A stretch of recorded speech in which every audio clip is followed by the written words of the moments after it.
ये है कमाई का अड्डा। CNBC आवाज मोतीलाल ओसवाल स्टूडियो से लाइव।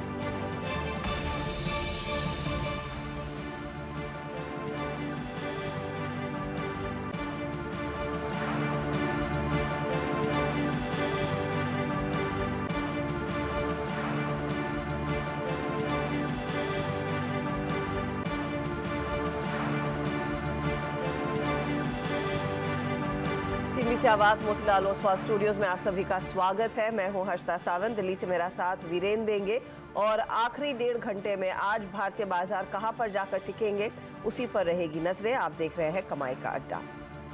शुरुआत इस वक्त की हेडलाइंस के साथ। बाजार में मुनाफा वसूली का मूड। निफ्टी 18,100 के नीचे फिसला। रिलायंस, HDFC बैंक और इन्फोसिस ने बनाया दबाव। आज मिड कैप स्टॉक्स में सबसे ज्यादा बिकवाली। नेशनल हाइड्रोजन मिशन को कैबिनेट की मंजूरी। ग्रीन हाइड्रोजन पर 8 लाख करोड़ रुपए की निवेश का अनुमान। 2030 तक 50 लाख टन ग्रीन हाइड्रोजन उत्पादन का होगा लक्ष्य। रियल एस्टेट स्टॉक्स की सबसे ज्यादा बिकवाली। 2% से ज्यादा फिसला। गोदरेज प्रॉपर्टीज और ओबरॉय रियल्टी का स्टॉक। मेटल और सरकारी बैंकों में भी आज कमजोरी। रिलायंस कंज्यूमर प्रोडक्ट्स की एक और शॉपिंग। गुजरात के सोसियो हजूरी बेवरेजेस में खरीदा करीब 50% हिस्सा। कार्बोनेटेड सॉफ्ट ड्रिंक्स और जूस में करीब 100 साल पुराना है ब्रांड। और बजट से ठीक पहले फर्टिलाइजर शेयरों में अच्छी रौनक। आज 5% से ज्यादा भागे RCF, NFL और मद्रास फर्टिलाइजर के शेयर।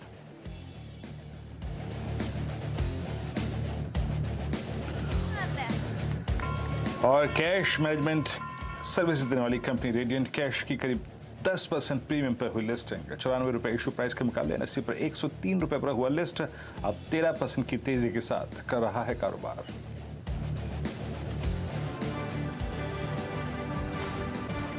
तो बाजार में आज दिन भर बिकवाली का ही दबाव बनता दिखाई दिया है। शुरुआती कारोबार में ऐसा लगा था कि 18,200 के ऊपर हम जाएंगे और टिकेंगे, लेकिन वो हो नहीं पाया।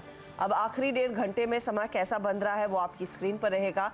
याद रहे, आज दिन भर हमने एक बहुत ही सीमित दायरे में प्रेशर के साथ बिताए हैं और सबसे ज्यादा नुकसान निफ्टी बैंक में आता हुआ दिखाई दिया है। 300 पॉइंट नीचे मिड कैप इंडेक्स भी करीब 232 अंकों के नुकसान पर ट्रेड करता हुआ। अच्छा, इस बीच एक चीज हो रही है वीरू, ऐसा नहीं है कि पैसा लोगों का बन नहीं रहा है। अगर आप सोने में निवेश कर रहे हैं तो वहां पर रिटर्न्स मिले हैं, लेकिन इक्विटीज के हाल बेहाल हैं आज। जी हाँ, सोना तो सोना ही है जनाब। आज अगर आप देखें तो $1860 के अगर आप देखें पार निकल चुका है। तो चलिए हर्षता ने अगर आप देखें कहीं ना कहीं इस कार्यक्रम की शुरुआत कुछ अच्छी भावनाओं के साथ की है। और आपकी स्क्रीन पर आप देखें गोल्ड।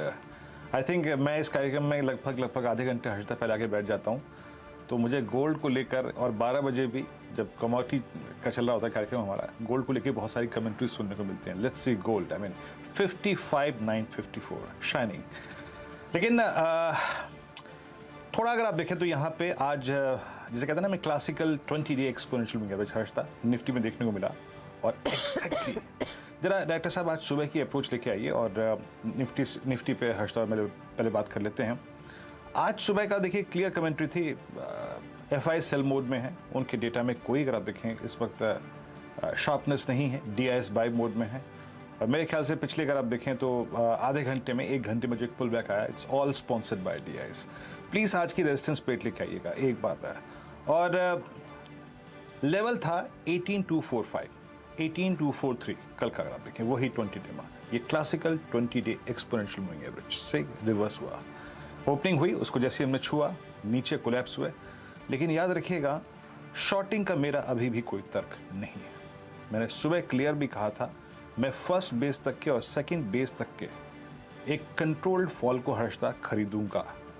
आज का हमारा सेकंड बेस था 18,033 और 17,966। 17,966 जो है वो हमारा 29 दिसंबर की कैंडल का लो है। और 18,033 मैंने समझाया था सुबह कि मैं ये क्यों लेवल ले रहा हूँ बेस के तौर पे, बिकॉज वो 18,000 का पुट राइटर था हर्षता। वीकली और मंथली कॉन्ट्रैक्ट में 18,000 पे बहुत बड़ा पुट्स का कंसंट्रेशन है। तो मैं इसलिए कह रहा हूँ हर्षता, 20 डेमा के ऊपर का बाजार लग नहीं रहा अभी ये for the timing. Multiple attempt में, लगभग 4 अटेम्प्ट में हम उसको नहीं काट पाए हैं। बट अगर आपने 18,033 पे ट्रेड लिया था तो हल्का सा अप स्विंग की यहाँ से एक्सपेक्टेशन है। यकीन मानिए वो एक्सपेक्टेशन कहाँ तक की, 18,160, 18,180, 200 तक की एक्सपेक्टेशन लग रही है, क्योंकि पुल बैक में अब हम वहाँ से करीब करीब 100 पॉइंट ऊपर आ चुके हैं। It's a typical buy on dips market. सुबह आशीष और मेरा डिस्कशन यही हो रहा था, ये फ्लैट ओपनिंग या फिर गैप अप्स को चेस करने का बाजार नहीं है, स्ट्राइक्स लेके आइए एक बार। क्या निफ्टी इस कोलैप्स को जो इंटरडे में हुआ टुवर्ड्स 18,033 उसको डाइजेस्ट कर पाएगा? देखिए, आज हमारे पास 2-3 कमज़ोर कड़ी थी। हमारे पास निफ्टी आईटी कमज़ोर कड़ी थी, हमारे पास रिलायंस कमज़ोर कड़ी थी, हमारे पास मेटल्स कमज़ोर कड़ी थी।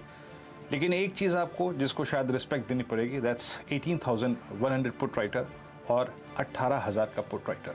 यहाँ पे अभी भी करीब करीब 1,80,00,000 का आउटस्टैंडिंग वाई खड़ा हुआ है। इसको वॉलेट करना हर्षता बहुत आसान नहीं है। तो मैं यही कहूँगा, सुबह की कमेंट्री में अगर आपने buy on dips first base पे या फिर सेकंड बेस पे किया है Harshta, let's hold that trade. 18,180, 18,220 दोबारा अटेम्प्ट कर लें तो मेरे को अगर आप देखें कोई अचंभा नहीं होगा, क्योंकि सबसे बड़ा आउटस्टैंडिंग वाई अभी भी 18,200 की कॉल में हर्षता। Clearly it's a game between 18,033 and 18,243, between 20 DEMA and 18,000 base. Nifty bank आज का सबसे बड़ा अगर आप देखें तो जिसे कहते हैं ना, मतलब सीधे हाथ की बत्ती देखिए, अगर आप देखें उल्टे हाथ पे मुड़ जाने वाला काम इसी ने किया। दरअसल सुबह सुबह इसने एक अटेम्प्ट लिया टू क्रॉस 43,530, लेकिन 15 मिनट भी सस्टेन नहीं कर पाया। ज़रूरी था, कोलैप्स हुआ।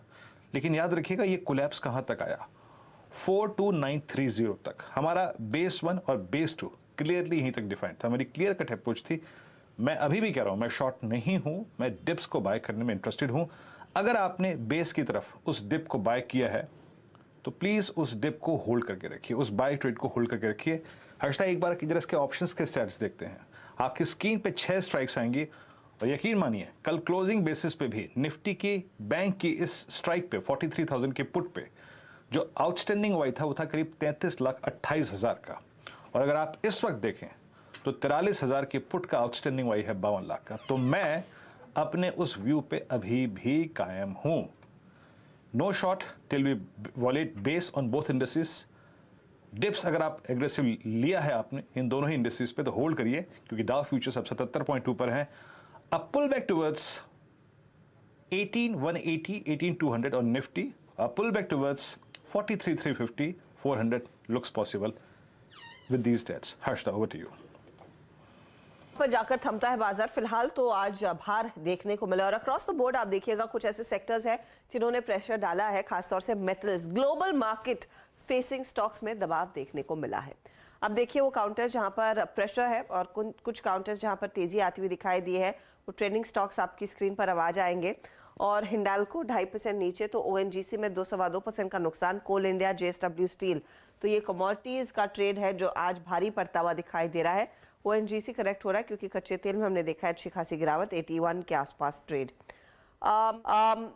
बैंकों में आरबीएल बैंक, वहां बलरामपुर चीनी, परसिस्टेंट सिस्टम्स, वेदांत, तो ये बेसिकली दिखा रहा है कि अलग अलग पॉकेट्स में आज दरअसल मार्केट जो है वो क्रैक करता हुआ दिखाई दिया है। हालांकि कुछ स्टॉक्स हैं जिनमें तेजी के साथ कारोबार देखने को मिला है, वो भी अब आपकी स्क्रीन पर आ जाएंगे। चुनिंदा काउंटर्स ही हैं लेकिन तेजी तो आई है। मारुति पिछले आधे घंटे में यहाँ पर जान आती हुई दिखाई दी है, 1.5% ऊपर। कल से ही लाइफ इंश्योरेंस कंपनियों में तेजी, तो एचडीएफसी लाइफ ऊपर की तरफ है। जीएनएफसी सुबह में भी हम बात कर रहे थे, यहाँ पर एक खरीदारी का मोड बना है, 2.5% ऊपर है वो काउंटर। तो हेवल्स में 1.5% तक का इजाफा बनता दिखाई दिया। ये कुछ स्टॉक्स है जहां पर हमने देखा है सबसे ज्यादा एक्शन, सबसे ज्यादा मोमेंटम देखने को मिला है। चलिए हमारे जानकारों को जोड़ना शुरू करते हैं। 125 पर अब नया सौदा क्या रहेगा, किन स्टॉक्स पर आपकी नजरें होनी चाहिए, उसकी बात करेंगे। प्रकाश गाबा, राजेश सातपुते, मानस जायसवाल और गौरांग शाह, ये जानकार हमारे साथ रेडी हैं। कुछ देर में हम चंदन तापड़िया को जोड़ेंगे, समित चौहान भी जुड़ने वाले हैं इसी कार्यक्रम में। समझेंगे उनसे कि इस मार्केट को कैसे ट्रेड किया जाए, किन स्पेसिफिक स्टॉक्स पर इनकी नजरें हैं। 4 का चौका के लिए तैयार होंगे हमारे सारे जानकार। 2:40 पर सस्ता ऑप्शन आज लेंगे मानस जायसवाल से, समित चौहान देंगे एफएनओ का सुपरस्टार, राजेश सातपुते हमें बताएंगे चार्ट का चमत्कार, तो मिड कैप फंडा के लिए गौरांग शाह से तो बात होगी ही। 2:50 पर हमारे साथ आज जुड़ेंगे आनंद राठी ग्रुप के को फाउंडर और वाइस चेयरमैन प्रदीप गुप्ता। फिर 3 बजे ऑफ कोर्स डीलिंग रूम में आज के दिन क्या बातचीत हो रही है, किन स्टॉक्स पर फोकस है, इस पर भी नजरें होंगी। यह है आज हमारा पूरा लाइनअप जानकारों के साथ। जी हाँ, चलिए अभी काम करते हैं हर्षदा, यहाँ पे एक सेकंड थॉट लेते हैं इंडेक्स पे। अभी तक हम डेटा देख रहे थे, मैं टिप्पणी कर रहा था, लेकिन एक सेकंड थॉट इंडेक्स पे लेते हैं। माइनस आज टर्बुलेंस तो बहुत गजब की रही, इसमें कोई दो राय नहीं है, और क्लियरली अगर आप देखें बाजार हार्ड लेवल से कोलैप्स हुआ। बैंक निफ्टी 43,500 के लेवल से और निफ्टी क्लासिकल 20 डे से।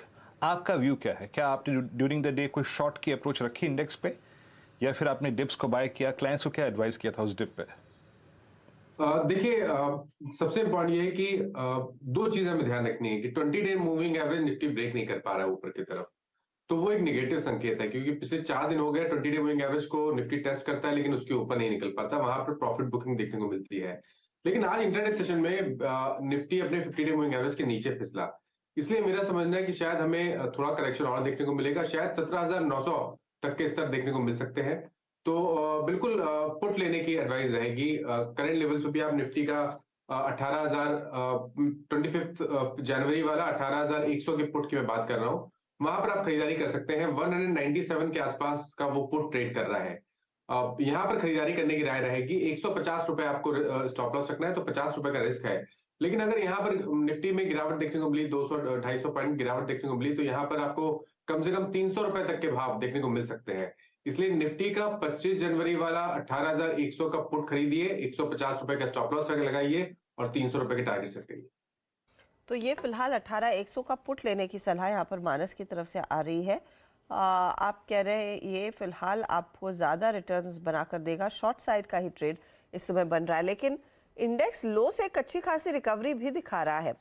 आप देखिएगा ये जो डे लो था हमारा 18,037 था, अब हम आ चुके हैं 18,128 के लेवल्स पर, तो डे लो से एक सब्सटैंशियल रिकवरी देखने को मिल रही है निफ्टी में, लगभग 90 अंकों की। आप निफ्टी बैंक हाजिर करिएगा। निफ्टी बैंक 43,160 के आसपास हम फिसले थे और 42,904 तक गए थे। वहां से अगर आप देखेंगे तो करीब 260 अंकों तक की रिकवरी आ चुकी है। अब ये रिकवरी जाहिर तौर पर अब पूरा तेजी में आना है तो और भी एक्शन आने की जरूरत होगी, लेकिन हाँ, डे लो को छोड़कर अब ऊपरी तरफ पर इंडेक्स आता हुआ दिखाई दिया है, और सेंसेक्स में तो वो डेफिनेटली देखने को मिल रहा है। लेकिन ऐसा नहीं है वीरू की पेन गायब हो रहा है, पेन अभी भी कायम है। जिस तरह से स्टॉक्स टूटते हुए दिखाई दिए हैं, स्पेशली मेटल्स में आज हमने देखा है ज्यादा मार पड़ती हुई दिखाई दे रही है। वेरी क्विकली एक बार मैं अमेरिकी फ्यूचर्स का जायजा लेना चाहती हूँ कि वहां पर क्या कुछ इंडिकेशन है ऐसा कि मामला गड़बड़ा सकता है, क्योंकि एशिया में आज हमने देखा था बहुत ही मिक्स्ड गेन्स बनते दिखाई दिए थे। अमेरिका से एक बड़ा क्यू आज शाम को आएगा कि फेडरल रिजर्व की जो पिछली बैठक थी उसके मिनट्स निकल कर आएंगे, और कुछ इंटरनेशनल रिपोर्ट्स यही कह रही हैं कि यूरोपीय मार्केट जब खुले तो तब वहां पर रिपोर्ट किया जा रहा था इन्वेस्टर्स अवेट फेड मिनट्स। अगर आप इस समय देखें, यूरोप की शुरुआत मजबूत हुई है, जर्मनी के मार्केट में 150 अंकों का इजाफा है, डाउ फ्यूचर्स इशारा कर रहा है वहां पर 100-112 पॉइंट की बढ़त के साथ हम खुलेंगे।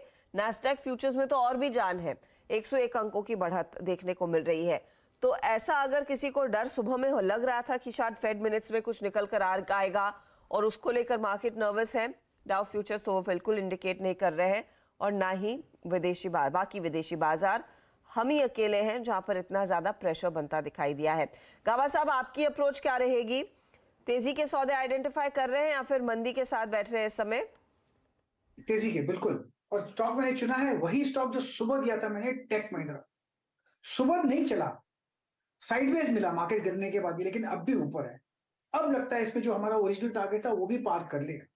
ट्रेड कर रहा है 1026 पर टेक महिंद्रा। हमारा टारगेट था 1040, वो तो चला जाएगा। फिर नेक्स्ट टेक्निकल टारगेट 1050 का है। इसमें तेजी है, कंफर्म हो गई। स्टॉप होगा 1020 का टेक महिंद्रा। एक बार एग्जैक्टली अब देखें जो हर्षदा ने डाउ फ्यूचर्स की बात करी, सॉरी नैस्डैक फ्यूचर्स दिखाइए डायरेक्टर साहब प्लीज। निफ्टी आईटी में एक लोअर लेवल से पुल बैक है, हालांकि कोलैप्स की शुरुआत याद रखिएगा मेथड्स के साथ आज आईटी नहीं की थी, और प्रकाश सर ने इस वक्त करा देखें टेक महिंद्रा को पिक किया। इनफैक्ट कुछ ही देर पहले इनफैक्ट मैं इस टेक महिंद्रा के चार्ट को ही देख रहा था, और जब मैंने टेक को देखा उसके बाद मैं निफ्टी आईटी पे गया। टेक एट 1026 आपकी स्क्रीन पर आप देखें डे हाई की डिजिक्ट्री में।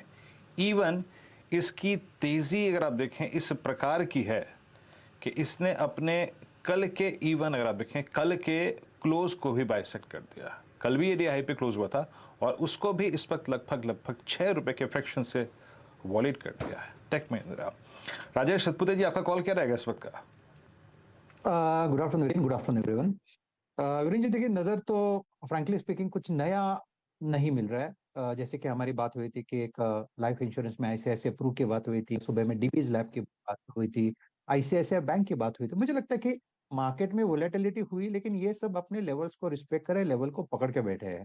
तो अभी भी मुझे लगता है कि जैसे कि अगर मुझे एक को चुनना है, तो देखिए मेरे हिसाब से आईसीआईसीआई बैंक को ही चुनूंगा, क्योंकि जो स्टॉप लॉस हमने सुबह सजेस्ट किया था, स्ट्रक्चर था कि 900 के ऊपर हमें बाय करना है, 895 का स्टॉप लॉस होगा, 920 925 का टारगेट होगा फ्यूचर में। तो देखिए आज के दिन का लो तो करीबन 900 के आसपास है ये, और अभी ये 906 पे। तो मैं अभी भी मानता हूँ not only ICICI bank, axis bank, कहीं ना कहीं मुझे लगता है यहाँ पे ट्रैक्शन है। So I would like to bet on ICICI bank again. ICICI bank में एक तेजी का ट्रेड 920 925 के लिए एक मौका खरीदारी करने का। गौरांग, आफ्टरनून। आपने भी क्या आइडेंटिफाई किया है तेजी के ट्रेड्स इस गिरते बाजार में?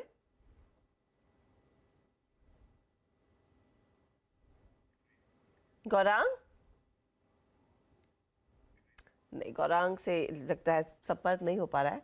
टेक्नोलॉजी कभी कभी आपको एकदम फ्रीज कर देती है, तो गौरांग को थोड़ा सा थॉ आउट करके फिर स्क्रीन पर लेकर आएंगे। अच्छा, इस बीच चले कुछ स्टॉक्स पर नजरें डालना शुरू करते हैं। इस घंटे के मूव्स को परखना शुरू करते हैं। टेक महिंद्रा का जिक्र हुआ और वो स्टॉक इस समय थोड़ी सी एक्टिविटी दिखा रहा है।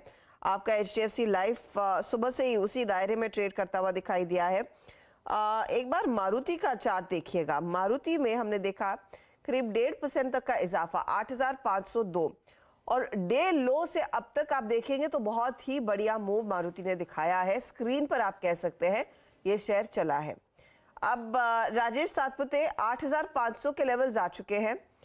यहाँ पर अगला पड़ाव क्या रहेगा? आप क्या इस तेजी को और बढ़ता देख रहे हैं? हर्षदा जी, मेरे हिसाब से बढ़ना चाहिए, क्योंकि देखिए यहाँ पे जो 200 डीएमई की हम बात करते थे वो करीबन 8,500 पे है, 85-35 पे ये ट्रेड हो रहा है। तो यहाँ पे शॉर्ट स्क्वीज होना चाहिए, और ये जो शॉर्ट स्क्वीज है यानी 8,500 के ऊपर जो बाय बनता है, इसका टारगेट जो अनफोल्ड होता है वो करीबन 8,700 8,720 तक का है। तो यहाँ पे मारुति अगर आपको लेना है तो आपका स्टॉप लॉस 8,500 के नीचे 25 पॉइंट्स मिनिमम रखे, और जैसे मैंने कहा टारगेट रहेगा 8,700। लेकिन हर्षदा जी, अगर हमें इंट्राडे यानी हमें सिर्फ स्विंग की बात करनी है तो 8,610 का पहला पड़ा होगा, वो निकले तो 8,700। ओके, तो ये फिलहाल आपके लिए एक व्यू आता हुआ। उन लेवल्स का ध्यान रखिए, 8,700 की तरफ बढ़ने के चांसेस दिख रहे हैं। गौरांग सर,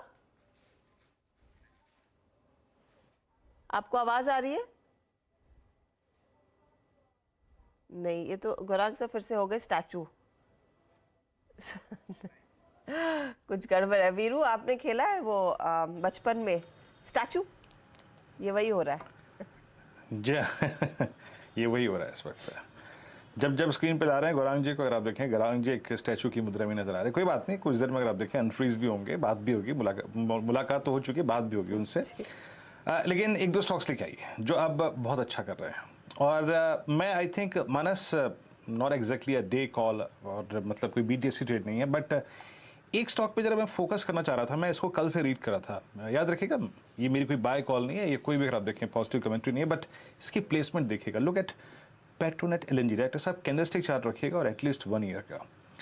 याद रखिएगा पेट्रोनेट ने 22 अक्टूबर 2019 को एक हाई छुआ था करीब 296 का, वो दिन और आज का दिन। उसके बाद अगर आप उसमें एक स्लोपिंग डाउनवर्ड चैनल ड्रॉ करते हैं, फॉलिंग ट्रेंड लाइन, बेहद ही खूबसूरत ट्रेंड लाइन बाइसेक्ट हो रही है और डेली चार्ट्स पे सारे एवरेजेस के ऊपर है। और मैं वीकली चार्ट्स पे अगर आप देखें कमेंट करने का एक यहाँ एडवांटेज लेना चाह रहा हूँ, क्योंकि वीकली चार्ट पे एक 200 वीक एक्सपोनेंशियल मूविंग एवरेज आता है 221 पे।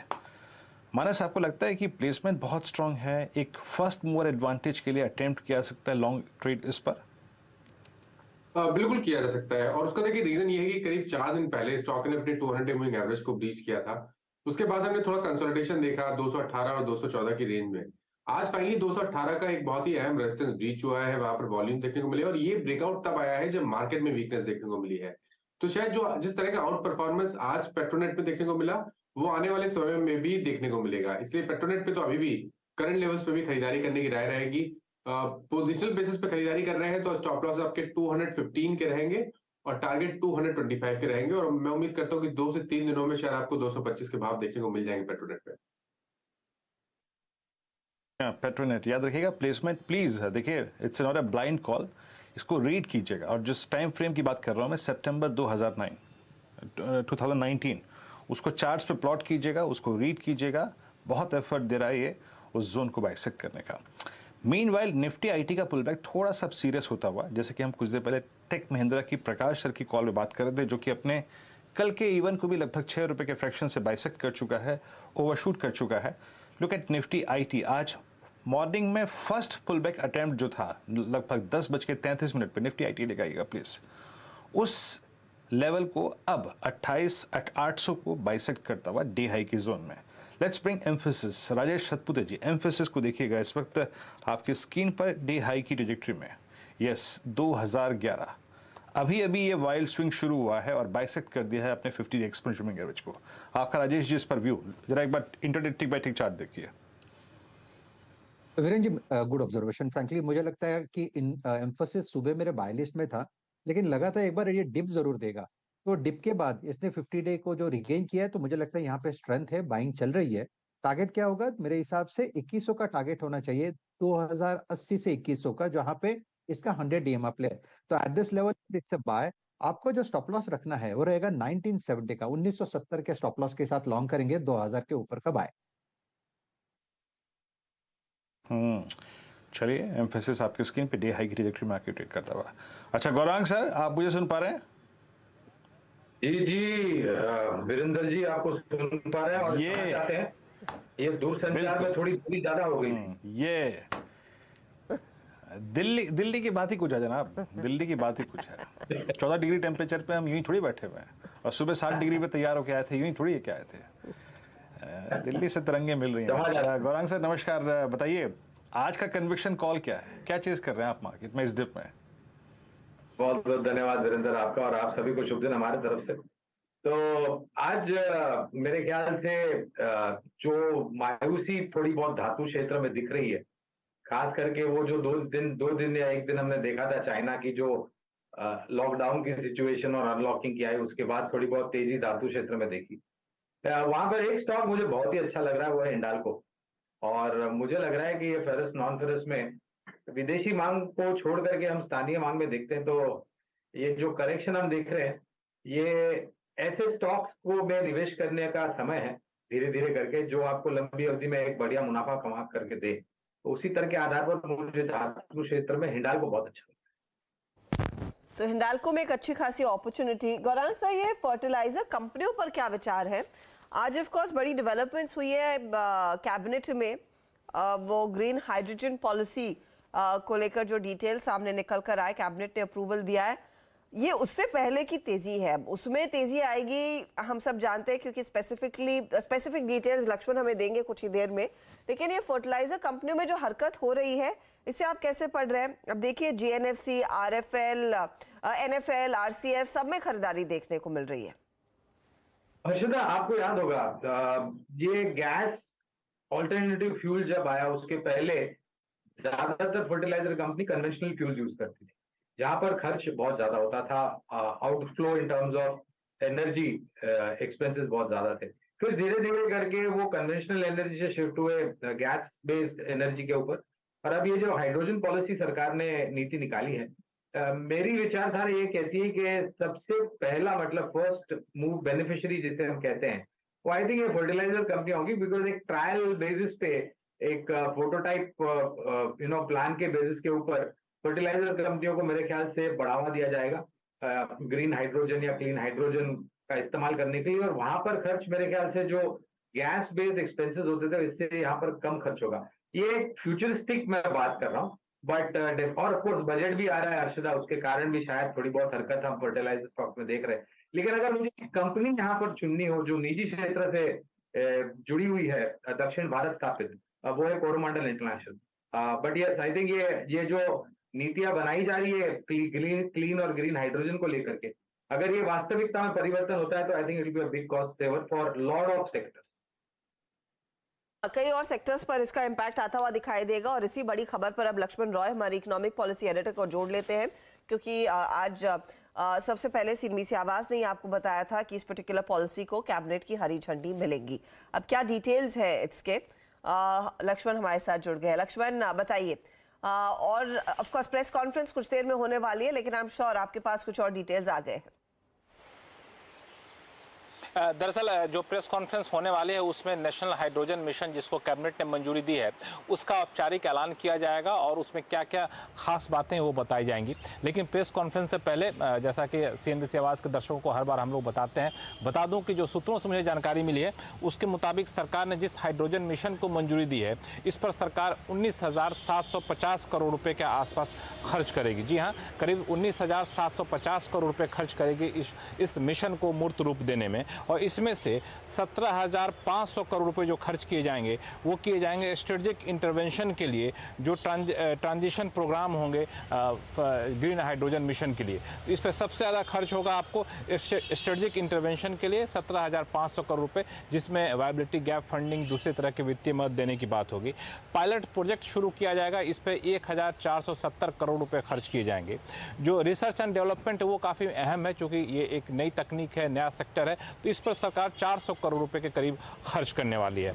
और दूसरे जो मिशन के कंपोनेंट है उसके लिए 388 करोड़ रुपए खर्च किए जाएंगे। अब आप पूछेंगे इस इतने सारे खर्च करने के बाद सरकार क्या लक्ष्य पाना चाहती है, तो सरकार का लक्ष्य ये है कि इतने सारे खर्च करने के बाद एनुअल ग्रीन हाउस एमिशन जो है वो करीब 50 MMT जो है सो वो कम होता चला जाएगा। फॉसिल फ्यूल का इंपोर्ट काफ़ी ज़्यादा कम होगा, इससे करीब 1 लाख करोड़ रुपए के इंपोर्ट बिल कम होने के सरकार के अनुमान है। और इस पूरे मिशन पे सरकार का अनुमान है कि 8 लाख करोड़ रुपए कुल इन्वेस्टमेंट होगा और इसमें 6 लाख से ज़्यादा नौकरियां पैदा होंगी। तो इन सारे लक्ष्य के साथ, इन सारे अनुमानों के साथ नेशनल ग्रीन हाइड्रोजन मिशन सरकार शुरू करने जा रही है। और जैसा कि अभी मैं अपने एक गेस्ट को सुन रहा था, फर्टिलाइजर सेक्टर पे बोल रहे थे, तो सिर्फ एक लाइन जो उन्होंने बोली कि फर्टिलाइजर सेक्टर को सबसे ज़्यादा फायदा होगा, तो बिल्कुल मैं बता दूं यहाँ पे कि जो ग्रीन हाइड्रोजन मिशन के जरिए जो ग्रीन हाइड्रोजन का उत्पादन होगा उसका सबसे पहले जिस सेक्टर को दिया जाना है सप्लाई, वो फर्टिलाइजर सेक्टर है, उसको सबसे पहले प्रायोरिटी पे दिया जाएगा। दूसरे सेक्टर में स्टील सेक्टर जैसे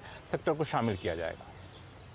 और साथ ही साथ स्टील कंपनियों को सबसे पहले दरअसल इसका फायदा मिलेगा, लेकिन आपको उन कंपनियों पर भी ध्यान देना है। ये यूजर्स होंगे, यूज केसेस में फर्टिलाइजर और स्टील कंपनियां आएंगी, लेकिन जो दरअसल इस नेशनल हाइड्रोजन मिशन को पूरा करने में काम करती हुई दिखाई देंगी, जो कंपनियां सेटअप करेंगी, जो प्रोजेक्ट्स लगाएंगी, उन पर भी फोकस रहेगा।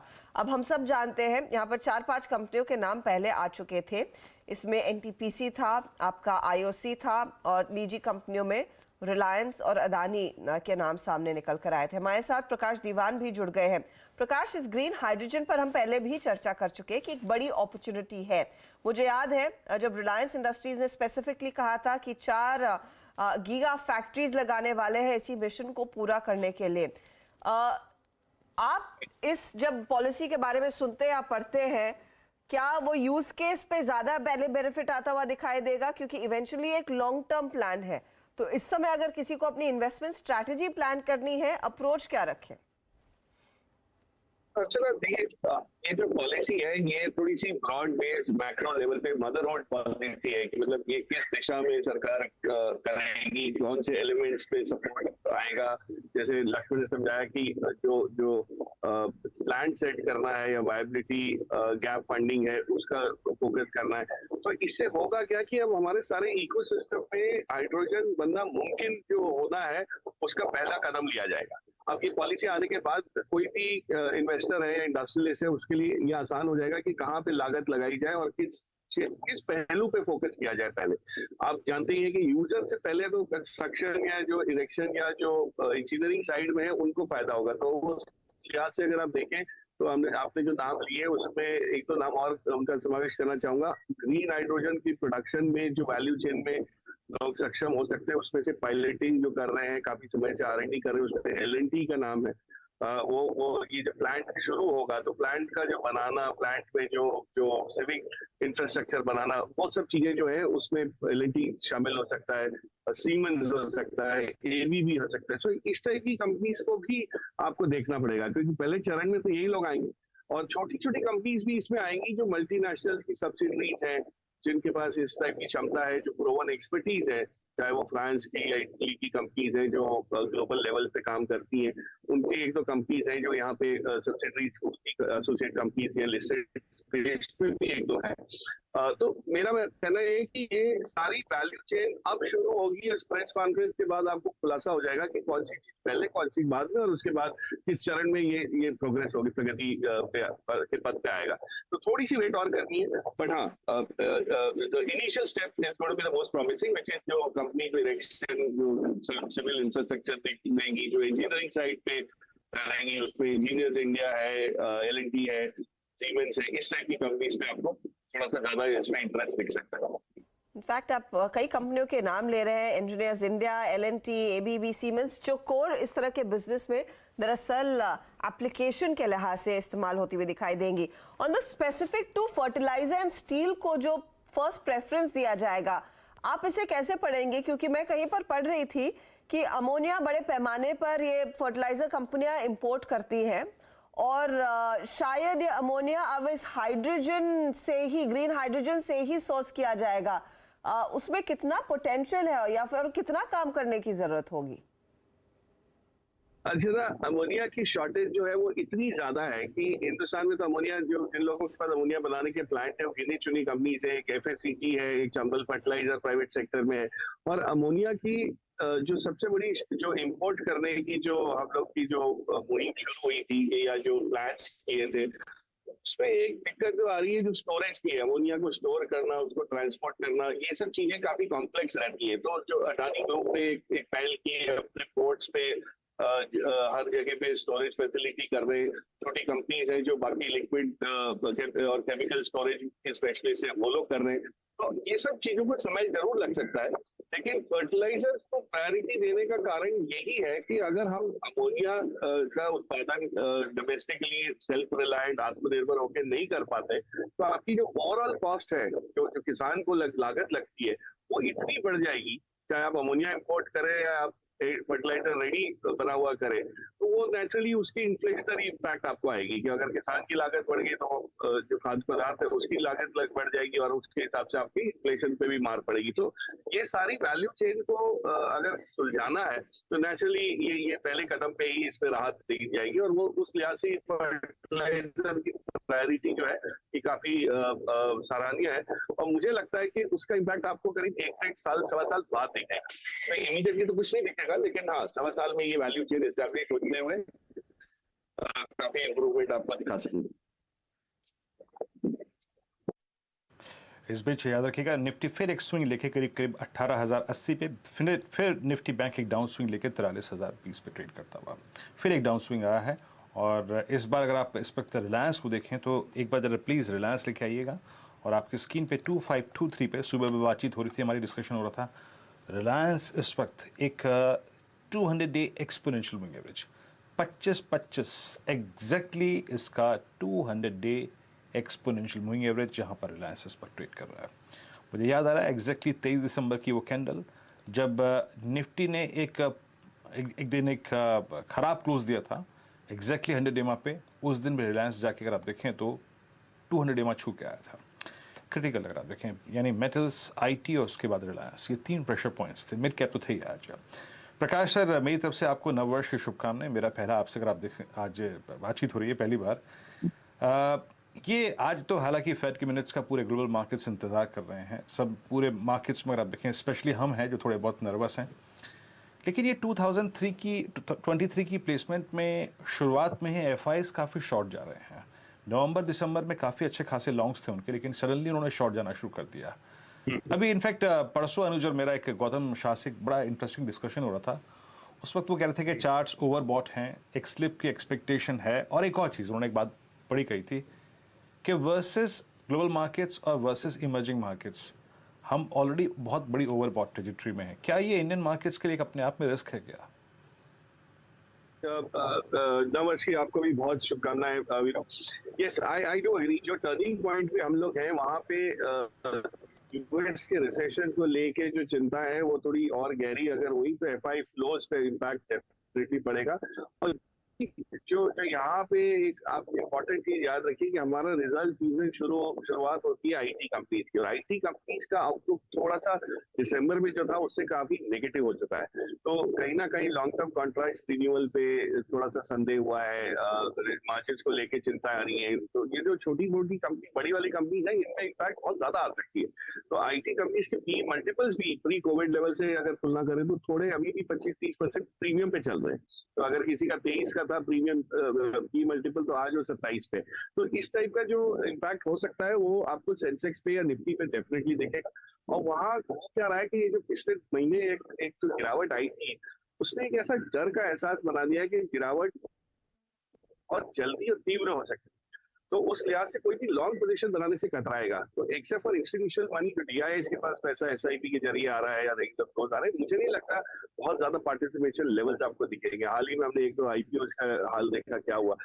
तो इस टाइप की जो मार्केट का सेटअप है उसमें एफआईज का नेगेटिव होना थोड़ा सा मार्केट पे हावी हो सकता है, करेक्शन आ सकती है, और वो आपको आगे चल के लॉन्ग टर्म वेट्स जो है उसमें से अच्छी खासी स्मॉल कैप मिड कैप वाली साइड में भी मिलेंगी। तो मुझे लगता है कि वेट करिए, जनवरी का महीना आपके लिए एक नई शुरुआत का दौर बन सकता है, नए खरीद का दौर बन सकता है, ना कि मार्केट की ऊंचाइयों के दौर की बात करें। तो आई थिंक थोड़ा सा सेटअप उस टाइप का है, बट फंडामेंटली जैसे जैसे रिजल्ट सीजन और गहरा होता जाएगा, बैंक्स के वापस नंबर्स अच्छे आएंगे, कुछ और सेक्टर्स के पार्टिसिपेट करने लगेंगे, I think market will find its footing. But जनवरी से बजट तक थोड़ा सा नेगेटिव या सॉफ्टनेस जो है वो बनी हुई रह सकती है। ये अंदाजा नंबर्स को देखते हुए, आंकड़ों को देखते हुए लग रहा है। प्रकाश, आपसे इजाजत ले उससे पहले मैं पूछना चाहती हूँ आपसे, आप ये चैनल चेक के लिए कहीं बाहर निकले हैं या फिर छुट्टी पर थे और हमने आपको खींच लिया है? छुट्टी पे तो नहीं, वो छुट्टी तो खत्म हो गई सोमवार को, से काम पे लगा दिया आप लोग ने। लेकिन ये एक जगह पे ऐसे आया हुआ था कि वहां पे अंदर इलेक्ट्रिसिटी सप्लाई कट था, तो अंदर नहीं कर पाए, इसलिए आउटडोर्स में करना पड़ रहा है। हाँ, क्योंकि मैं वही, आशीष भी मुझे मैसेज कर रहे थे कि ये गोवा के किस बीच पर बैठे हैं, but I believe you are in Gokarna today. Yes, Goa के नजदीक ही है तो बीच ही, बीच का व्यू आपको नहीं दिखा पा रहा, लेकिन है तो बीच। यस, कोई नहीं, फोटो भेज दीजिएगा, वीरू को उसी से तसल्ली हो जाएगी। Thank you for taking time out Prakash. My pleasure, thanks. जी शुक्रिया प्रकाश सर। चलिए इस बीच फिर लिखे आइए, अगर आप देखें मार्केट्स, और मार्केट्स थोड़ा सा आप देखें कोलैप्सिंग मोड में है। बस थोड़ा शॉर्ट जाने के लिए आई थिंक मानस ने अगर आप देखें एक व्यू लिया है कि पुट लें, लेकिन मैं इसलिए घबरा रहा हूँ कि बस कल एक्सपायरी है, याद रखिए गुरुवार। बस दोनों अगर आप देखें इससे साइकोलॉजिकल लेवल पे हैं। बट मीन वाइल एक बार कोटक महिंद्रा बैंक को लेके आइएगा। Kotak Mahindra bank the weakest structure along with the Bandhan bank in the entire banking space, ये अपने 10 डे एक्सपोनेंशियल एवरेज को वॉयलेट करता हुआ। हालांकि शॉर्ट लें या ना लें बात करें उसके ऊपर मैं थोड़ा सा कंफ्यूज्ड हूँ, क्योंकि इस एरिया में इसके जो स्विंग्स हैं वो बहुत ही थिन होते हैं। बट एक स्टॉक लेके आइए आप, HAL Hindustan aeronautics 2493, yes 2493। Rajesh ji आज इसमें पेन है, कहाँ तक की गिरावट संभव लग रही है आपको? अगेन 100 डे टेस्ट हो, उस बात की पॉसिबिलिटी लग रही है आपको? वीरेंद्र जी देखिए, HAL में पेन है डेफिनेटली, चार्टिकली लगता है कि यहाँ पे थोड़ा रिवर्सल है, थोड़ी प्रॉफिट बुकिंग होगी। और 100 डे में आपने बिल्कुल सही कहा, 2440 2040 यानी करीबन आप कह सकते हैं कि 60 रुपीज का फॉल, 60-70 रुपीज का फॉल HAL में आना चाहिए। तो शॉर्ट आप ले सकते हैं, लेकिन हो क्या रहा है ना वीरेंद्र जी, रेंज बहुत छोटी है, जितने इसके उतना ही रिवॉर्ड बन रहा है। तो अगर आपको शॉर्ट ही करना है तो आपको स्टॉप लॉस 2540 का रखना ही पड़ेगा, क्योंकि अगर 2540 निकल दे फिर से रिवर्सल हो सकता है। तो ये अग्रेसिव शॉर्ट नहीं है आप कह सकते हैं, लेकिन स्ट्रक्चर वीक है। 2540 से शॉर्ट करें स्टॉप लॉस के साथ, 2440 इसका पहला पड़ाव।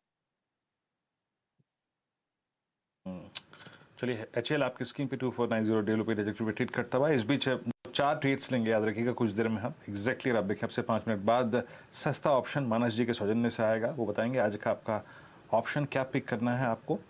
FNO सुपरस्टार के लिए समित चौहान हमसे हमारे साथ जुड़ चुके हैं, उस पर इनफैक्ट उनका प्रोस्पेक्टिव लूंगा अभी कुछ देर में। 4 के चमत्कार राजेश सतपुते जी और मिड के फंड आज कुरान शाह देंगे। लेकिन समित पहले आपसे मैं एग्जैक्टली FNO सुपरस्टार नहीं ले रहा हूँ, मैं आपकी बाजार पे अप्रोच और क्या आप लोगों ने इंडस्ट्रीज पर शॉर्ट का व्यू बनाया है अभी आज जिस तरीके से एक 20 डे में से रिवर्सल हुआ है, या फिर शॉर्ट के लिए आप लोग वेट कर रहे हैं और आपका कन्विक्शन कॉल इस वक्त का? देखिए शॉर्ट के लिए थोड़ा हम वेट करेंगे क्योंकि निफ्टी के लिए 17,950 17,000 के आसपास एक स्ट्रॉन्ग सपोर्ट है। तो वो अगर एक दो दिनों में अगर ब्रेक होता है तो प्रॉब्ली थोड़ा रीअसेस करना पड़ेगा। और बैंक निफ्टी के लिए जब तक ये 42,800 600 का जोन है, ये जब तक ब्रेक नहीं होता बैंक निफ्टी भी डायरेक्शनली इतना वीक नहीं होगा। तो हमें लगता है फिलहाल तो एक कंसोलिडेशन है निफ्टी के लिए 300 350 पॉइंट की रेंज, बैंक निफ्टी के लिए 600 से 800 पॉइंट की रेंज। ये रेंज में ये फिलहाल तो अभी लोअर एंड के आसपास है, देखना पड़ेगा फॉलो थ्रू कैसे होता है इसमें। तो फिलहाल तो हम यहाँ पे होपफुल है और यहाँ पे एक शॉर्ट की सलाह तो हम नहीं देंगे। स्टॉक स्पेसिफिक भी अगर हम देखें तो यहाँ पे हमें लगता है कि मारुति में लास्ट 1-1.5 घंटे में हमने थोड़ा एक अच्छा ट्रैक्शन देखा है। हालांकि ये ऊपर के लेवल से थोड़ा हल्का हुआ है, बट फिर भी हमें लगता है कि ये करंट लेवल पे एक अच्छा बीस बिल्डिंग प्रोसेस चल रहा है 8300 के आसपास। वही एक स्टॉप लॉस लगाना है और आपको यहाँ पे टारगेट जो लगभग इसमें रखने हैं वो 8620 से लेके 8650 के टारगेट्स मारुति के लिए हम यहाँ पे करंट लेवल पे बेट कर सकते हैं। एक अच्छी खासी अपॉर्चुनिटी, और मारुति पर हम पहले भी बात कर रहे थे जहां पर एक अच्छा मूव देखने को मिला है। अच्छा, फिर से 18,080 के आसपास इस समय आपको इंडेक्स दिखाई देगा और 400 पॉइंट के नुकसान पर 43,000 फिर तोड़ने की स्थिति में अब निफ्टी बैंक आ चुका है। 400 पॉइंट का नुकसान, 43,031 के लेवल्स इस समय, और मिड कैप इंडेक्स 306 पॉइंट नीचे। इस दबाव में कुछ बहुत यूनिक ट्रेड्स स्क्रीन पर आने लगे हैं। इनफैक्ट ऊपर न्यूज़ रूम में मैं कोशिश कर रही थी समझने की कि एग्जैक्टली टीवीएस इलेक्ट्रॉनिक में हुआ क्या। टीवीएस इलेक्ट्रॉनिक इस समय अपर सर्किट पर आ गया, 20% का मूव इस तरह के मार्केट में जहां पर चौतरफा बिकवाली और धक्के मिड कैप्स खा रहे हैं। टीवीएस इलेक्ट्रॉनिक्स 352 के लेवल पर इस समय 58 पॉइंट की बढ़त दिखा रहा है। दूसरी तरफ एक और ट्रेड आपके लिए लेकर आएंगे और वो दरअसल साबित होता हुआ जेन टेक्नोलॉजीज में दिखाई दे रहा है। अचानक यहाँ पर 3.5% तक का मूव देखने को मिला और ये सारे मूव्स दरअसल बहुत तगड़े वॉल्यूम्स पर हो रहे हैं। फॉर एग्जांपल जेन में जो स्पाइक आया है, इनके 10 डे एवरेज के 3 गुना ज्यादा वॉल्यूम पर आज दरअसल ये ट्रेड बनता दिखाई दिया है। And the same goes for TVS electronic, जहां पर 13 गुना ज्यादा वॉल्यूम पर एक्शन बनता दिखाई दिया। अब हो क्या रहा है उसकी जानकारी नहीं है, लेकिन प्राइस एक्शन है। तो गाबा साहब, टीवीएस तो अपर सर्किट पर आ ही गया, जेन टेक्नोलॉजीज देखिए, ये अचानक मूव जो आया है, चार्ट्स पर कोई सिग्नल जनरेट कर रहा है क्या कि टिकेगा और बढ़ेगा? लगता है कि टिकना चाहिए। जेन टेक्नोलॉजी ट्रेड कर रहा है 196 पर, लो लेवल से जो सपोर्ट मिला है बढ़िया लगता है। ट्रेड स्टॉप होना चाहिए 190 का, ये 205 तक जा सकता है। मेरे ख्याल से वहां पर थोड़ा रेजिस्टेंस है, लेकिन यस लाइन ओपन है अप टू 205 तक, 200 भी पार कर लेगा। यस, जेन टेक्नोलॉजी। जेन टेक्नोलॉजीज आपकी स्क्रीन पर आप देखें तो करीब करीब 197 पे ट्रेड करता हुआ सुपर स्विंग। जेन एग्जैक्टली डेली चार्ट्स पे क्या कर रहा है उसको देखने की कोशिश करते हैं। एट 198 यस, मूव अच्छा और अपने सारे एवरेज को काटा और मतलब माइट भी कोई न्यूज़ फ्लो हो इसमें करीब करीब, मतलब जो कि इसको काफ़ी समय तक चेस करे, लेकिन 201 रुपये। और अब इसमें हो क्या रहा है, आई मीन जैसे हर्षदा बात करी थी, मैं देख भी रहा था इस चार्ट को, ये जो सितंबर 2022 से लेकर अब तक जब से इसकी सप्लाई शुरू हुई थी, उस पूरी चैनल को बहुत स्ट्रांगली काटता हुआ, गजब डे हाई पर ये आके ट्रेड करता हुआ। अच्छा, एक दो स्ट्रॉन्ग स्टॉक्स लेके आइए जो कि अच्छा मूव दे रहे हैं। उसमें आपका आज हेवल्स डेरिवेटिव्स में टॉप कर रहा है, करीब करीब 1.5% ऊपर और 20 डे एक्सपोनेंशियल एवरेज के ऊपर आके ट्रेड कर रहा है। काम करते हैं, मैं हेवल्स पे आऊँगा, कुछ डेटा इसके डिटरमाइन कर लूँ, लेकिन उससे पहले काम करते हैं, चार का चौका का जो क्रम है वो शुरू कर देते हैं, ये ट्रेड्स पिक कर देते हैं। आइए शुरुआत करते हैं सस्ता ऑप्शन से। और आज सस्ता ऑप्शन, जैसे कि मैंने कहा कि मानस जी के सौजन्य से आएगा। मानस, बताइए क्या पिक कर रहे हैं आप सस्ता ऑप्शन के लिए? देखिए, सस्ता ऑप्शन के लिए पावर ग्रिड पे ध्यान है और पावर ग्रिड पे एक सेल रिकमेंडेशन है क्योंकि स्टॉक अपने 200 डे मूविंग एवरेज को ब्रेक नहीं कर पा रहा है। तो पावर ग्रिड का 210 का कॉल ऑप्शन लेंगे, 3 रुपए 90 पैसे का ट्रेड हो रहा है, 2 रुपए 90 पैसे का आपको स्टॉप लॉस रखना है और ऊपर की तरफ 6 रुपए के टारगेट सेट करना है। ये एक ज़माने में मानस का सबसे प्रेफर्ड लॉन्ग स्टॉक हुआ करता था, इसे कहते हैं, बता जनाब, पावर ग्रिड 211 पे नहीं, वाकई अगर आप देखें क्लस्टर ऑफ मूविंग एवरेज को नहीं पार कर पा रहा है। 210 का put option at the money put option आप लेने की वकालत कर रहे हैं। और याद रखिएगा 210 का इसका एक बहुत क्रिटिकल बेस है 15 नवंबर से लेकर अब तक, तो उसी के टूटने की एक्सपेक्टेशन के मद्देनजर मानस ये ट्रेड लेते हुए। समित, आपका एफएनओ सुपरस्टार बताइए। देखिए यहाँ पे मिड कैप आईटी काउंटर्स में एम्फोसिस में हम लास्ट 3-4 दिनों से लगातार एक आउट परफॉर्मेंस देख रहे हैं।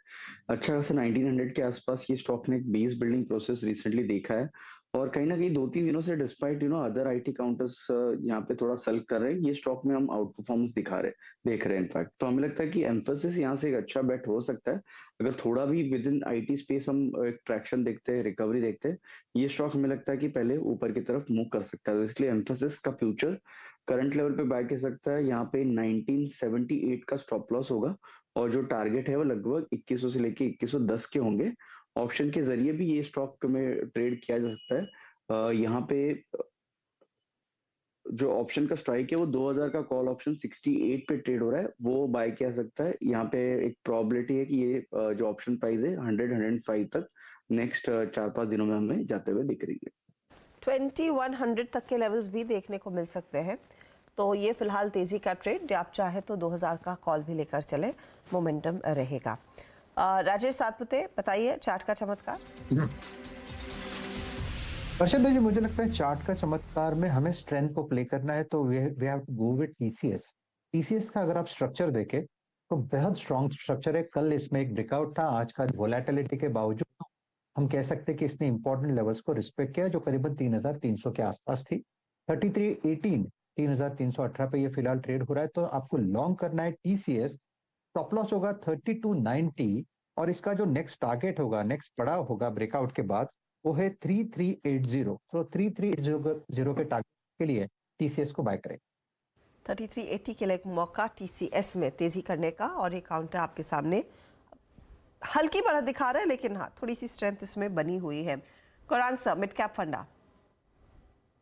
तो अर्शिदा, ऑटो क्षेत्र के हमने महीने दर महीने के आंकड़े देखे और वहां पर जो कमर्शियल व्हीकल्स है उनकी बिक्री में काफी मजबूत आंकड़े देखे और हमारा अनुमान ये कह रहा है कि आने वाले समय में भी आपको ये जो सेगमेंट है ऑटो क्षेत्र में कमर्शियल व्हीकल का, वो काफी बेहतर योगदान देगा। स्टेट ट्रांसपोर्ट अथॉरिटीज या फिर रीजनल ट्रांसपोर्ट अथॉरिटीज के तरफ से बड़े बड़े ऑर्डर आएंगे। उसी तरह के आधार पर एक स्टॉक है अशोक लेलैंड, यहाँ पर खरीदारी की राय है। और अगर आपके पास समय की पाबंदी नहीं है और थोड़ा बहुत समय दे सकते हैं आप, तो 175 के लक्ष्य हमने निर्धारित किए हैं। 75 के लिए अशोक लेलैंड, और अशोक लेलैंड के बिक्री के ऑर्डर आंकड़े जो थे वो सबसे शानदार थे। दरअसल दिसंबर के महीने में जो सीवी सेल्स में बढ़त देखने को मिली है, ओवरऑल 45%, डोमेस्टिक मार्केट में 49% तक की ग्रोथ, तो उसी के बाद स्टॉक परफॉर्म भी कर रहा था। आज 175 के लिए एक मौका है। चलिए आपके लिए फटाफट से वो 4 ट्रेड्स रिकैप कर देते हैं जो हमारे जानकारों ने आपको 4 का चौका के तौर पर आइडेंटिफाई करके दिए हैं। तो मानस के साथ शुरुआत हुई। पावर ग्रिड 210 का कॉल इन्होंने सुझाया है, टारगेट 6 रुपये का, देखिए 3.95 पर इस समय ट्रेड करता हुआ। आई बेग योर पार्डन, ये पुट है, ये सेल साइड का ट्रेड है, मैंने गलती से कॉल बोल दिया। ये मंदी का ट्रेड आया मानस की तरफ से। एम्फोसिस में हालांकि तेजी का ट्रेड लेने की सलाह। 2110 के लिए मौका है, आप चाहे तो 2000 का कॉल भी ले सकते हैं। इसके साथ ही टीसीएस में एक बाय कॉल अभी भी इनिशिएट कर रहे हैं राजेश सातपुते। 3380 के टारगेट के लिए मौका है। और आपका अशोक लेलैंड आया है मिड कैप फंडा के तौर पर, जो है पसंद गौरांग शाह की। ये है 4 का चौका हमारे जानकारों की तरफ से। अच्छा, इस बीच 42,980 के लेवल्स, ये है निफ्टी बैंक का हाल। तो 43,000 के स्तर को हमने फिर तोड़ दिया है और डे लो से हम ज़्यादा दूर है नहीं। और अगर हम 50 पॉइंट टूट जाएंगे तो शायद डे लो पर इस समय बैठे होंगे। निफ्टी भी 1860 के आसपास थोड़ा सा स्टिकी है। ये फिलहाल आपके लिए तस्वीर। अच्छा मानस, एक तो ट्रेड्स मैं आपसे लेना चाहूँगी। आप इनफैक्ट शॉर्ट साइड के ट्रेड्स आइडेंटिफाई कर तो रहे, विच इज़ एब्सोल्युटली फेयर, क्योंकि वहीं पर पैसे बनने के चांसेस हैं इस समय। लेकिन ये छोटी टिकट साइज की जो मूव्स आने लगी है, अब यूबीएल में स्क्रीन पर आया, उसमें तेजी। कुछ देर पहले हम जेन टेक्नोलॉजीज की बात कर रहे थे। ये जो थोड़े से ऑफ द कफ स्टॉक्स भागे हैं, उनमें कोई अपॉर्चुनिटी आप ढूंढेंगे या फिर सिर्फ और सिर्फ फोकस शॉर्ट करने पर? हर्षिता जी, क्योंकि ट्रेंड में रिवर्सल आया है तो ऐसा हो सकता है कि देखिए जब मार्केट गिरता है तो ऐसा नहीं होता है कि सब सारे स्टॉक गिर रहे होते हैं, तो कहीं कहीं अपॉर्चुनिटी, कहीं कहीं बाउंस बैक जरूर देखने को मिलते हैं। तो वहां आप एक छोटे मूव के लिए जरूर प्ले कर सकते हैं। लेकिन क्योंकि जो मेन ट्रेंड दिख रहा है आने वाले 2 से 3 दिनों के लिए वो बेरिश लगता है, इसलिए मेरी राय में तो यही है कि जहां पर वीकनेस देखने को मिले वहां पर मैं शॉर्ट प्रेफर करूंगा, रादर देन कोई ऐसी अपॉर्चुनिटी ढूंढना कि जहां पर आपको एक छोटा सा मूव अपसाइड पे देखने को मिले। थोड़ा सा और फंस भी सकते हैं। उस लिहाज से फिर ये जो पोजीशंस अनवाइंड हुई है मानस बलरामपुर चीनी में, क्या आप नया शॉर्ट का ट्रेड इनिशिएट करना चाहेंगे? और ये एक स्टॉक आउट परफॉर्मर था, एटलीस्ट लास्ट वीक बहुत तगड़ी तेजी चीनी स्टॉक्स में देखने को मिली थी, तो यहाँ पर क्लियरली वो ट्रेंड रिवर्सल के साइन शायद दिख रहे हैं। बिल्कुल, देखिए बलरामपुर चीनी के अगर आप पैटर्न देखेंगे तो हाई लेवल पे एक चीज तो बहुत क्लियर है कि 410 से लेकर 415 पे रेजिस्टेंस है। पिछले करीब 4 हफ्ते आप देख लीजिए तो स्टॉक ने 405 से लेकर 415 के बीच में रेजिस्टेंस फेस किया है। 2 हफ्ते पहले वीकली चार्ट पे एक डार्क क्लाउड कवर पैटर्न बना था, फिर हमें उसके बाद मतलब लास्ट वीक पुल बैक देखने को मिला, लेकिन उसने पिछले हफ्ते के हाइस को ब्रीच नहीं किया, फिर से सेलेक्ट प्रेशर देखने को मिला है। तो जो पैटर्न बना है, वो जो बेरिश पैटर्न बना है, वो अभी भी वैलिड है। इंपॉइंट ये है कि आज स्टॉक ने अपने 20 डे मूविंग एवरेज को ब्रीच किया है और आप उम्मीद कर सकते हैं कि आज ये 20 डे मूविंग एवरेज के नीचे क्लोज होगा। तो मेरा समझना है कि यहाँ पर वीकनेस बढ़ेगी, 360 रुपए तक के भाव देखने को मिल सकते हैं, तो बिकवाली करने की सलाह रहेगी। यहाँ पर भी आप करंट लेवल्स पे बिकवाली कर सकते हैं। 396 के स्टॉप लॉस से बिकवाली करिए 360 के टारगेट के लिए। बलरामपुर चीनी आपकी स्क्रीन पर आप देखें डे लो की ट्रैजेक्टरी में। इस बीच कोटक महिंद्रा बैंक लेके आई है, वो फिर डे लो पर कोलैप्स होता हुआ, और यस इट्स 1816। आई मीन शायद वो ट्रेड लिया होता तो अच्छा होता, लेकिन नहीं ले पाए थे हम उस वक्त, क्योंकि इस बीच मेटल्स में टाटा स्टील लेके आइएगा जनाब एक बार प्लीज़। निफ्टी याद रखिएगा फिर डे लो की ट्रैजेक्टरी के पास जाने की तैयारी करता हुआ। 18037 was day low, we are hardly up about I think 10 points from there, लगभग 10 पॉइंट सिर्फ दूर रह गए हैं। लेकिन 42907 के स्तर पे निफ्टी बैंक एक बार फिर से डे लो को वॉलेट कर चुका है, तो पेन निफ्टी बैंक में है।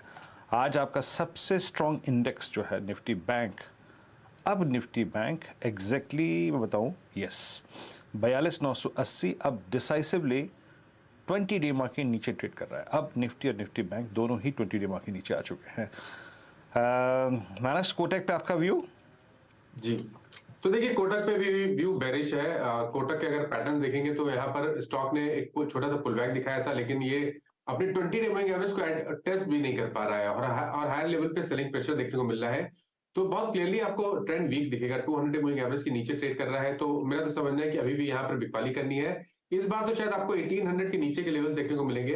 अगर एक टेक्निकल टारगेट सेट करना होगा तो 1780 का होगा कोटक बैंक पे, और मैं प्रेफर करूंगा कि पुट ऑप्शन में ही आप खरीदारी करिए। तो 1800 का पुट ऑप्शन कोटक बैंक का जो कि 27 रुपए का ट्रेड हो रहा है, वहां पर खरीदारी करेंगे, 19 रुपए का स्टॉप लॉस लगाएंगे और 50 रुपए के टारगेट सेट करेंगे। 1800 का पुट ऑप्शन आपका देखिए 27 पे ट्रेड करता हुआ। इस बीच एक बार एक्सिस बैंक लेके आइए। कल वो स्टॉक इनफैक्ट आज भी मॉर्निंग में भी इसमें मूव तो था ही जनाब, जब बैंक निफ्टी करीब 43,500 के जोन में था, अब 755 पे। खैर इस पे देखिए शॉर्ट के प्रोस्पेक्टिव से बात नहीं करेंगे। Now Nifty at day low 18036। Director साहब प्लीज़ ज़रा वो पुट ऑप्शंस के स्टैट्स एक बार वॉलेट एक बार अपडेट करके रखिएगा, उसको फिर रीड करने की कोशिश करेंगे। और याद रखिएगा ये जो प्रेशर है ये उसके बावजूद है कि डाउ फ्यूचर्स इस वक्त करीब 55 अंक ऊपर ट्रेड कर रहे हैं, 57 अंक ऊपर ट्रेड कर रहे हैं। इसके बावजूद ये प्रेशर है। वी आर एट 18033 और निफ्टी बिलो 20 डे एक्सपोनेंशियल में गया, निफ्टी बैंक बिलो 20 डे में। प्रकाश सर कोई शॉर्ट ट्रेड आपके लिए? शॉर्ट ट्रेड मुझे लगता है कि यस, एक्चुअली मैं रुकूंगा थोड़ी देर रुकूंगा। कोटक महिंद्रा बैंक मुझे वीक नजर आता है, but I will wait for some time. तसल्ली से सर, तसल्ली से ट्रेड निकालिए, क्योंकि मार्केट फिर से काफ़ी वॉलेटाइल हो चुका है और डे लो पर इस समय निफ्टी और निफ्टी बैंक दोनों ही दिख रहे हैं। तो 18,038 का स्तर अब आपकी स्क्रीन पर आ रहा है, लेकिन हम 18,030 तक फिसले हैं कुछ ही क्षण पहले। और जो हमने पहले नोट किया था लो, वो 42,904 था निफ्टी बैंक का, अब 42,892 के लेवल्स पर आ चुके हैं हम। चंदन तापड़िया इस बीच हमारे साथ जुड़ गए हैं। चंदन, आफ्टरनून, स्थिति हाथ से फिर से निकलती हुई, बताइए शॉर्ट का ट्रेड ले रहे हैं क्या इस समय इंडेक्स पे? जी देखिए, जनवरी महीना है तो उठापटक का दौर तो रहेगा। हिस्टोरिकली जनवरी बाजार में थोड़ा परेशानी का सितम देता रहता है। आज के दिन विक्स है वो 6% बढ़ा है, बार बार उछाल में बिकवाली आ रही है, तो कहीं ना कहीं थोड़े कंसर्न बन रहे हैं। बट देखना यह है कि 17,777 के आसपास से ये घूम जाते हैं या नहीं। एज ऑफ नाउ हम सपोर्ट और रेजिस्टेंस दोनों के बीच में अटके हुए हैं। नीचे में इमीडिएट में 17,950 का लेवल रहेगा और उसके नीचे 17,777 का लेवल रहेगा। ऊपर में जो हर्डल है वो 18,250 है। बट इमीडिएट बेसिस पे जो चार्ट सेटअप बना है और की मूविंग एवरेज के एग्जैक्ट हाई के आसपास के सपोर्ट बन के आर्ली चार्ट में डाइवर्जेंस और double top kind of formation बन रहे हैं, कहीं ना कहीं 17,950 की तरफ फिसल सकता है। तो करंट लेवल पे नहीं, बट बाउंस पे आता है तो बेचने की बिल्कुल सलाह रहेगी। हमारे ऐसा मानना है कि 18,250 एक हर्डल का काम करेगा। 18,200 की कॉल में राइटिंग फिर स्टार्ट हो चुकी है। नीचे में 17,950 तक का लेवल रहेगा। ओवरऑल हम 17,777 से लेके 18,250 18,300 के दायरे में ट्रेड करते हुए नजर आएंगे।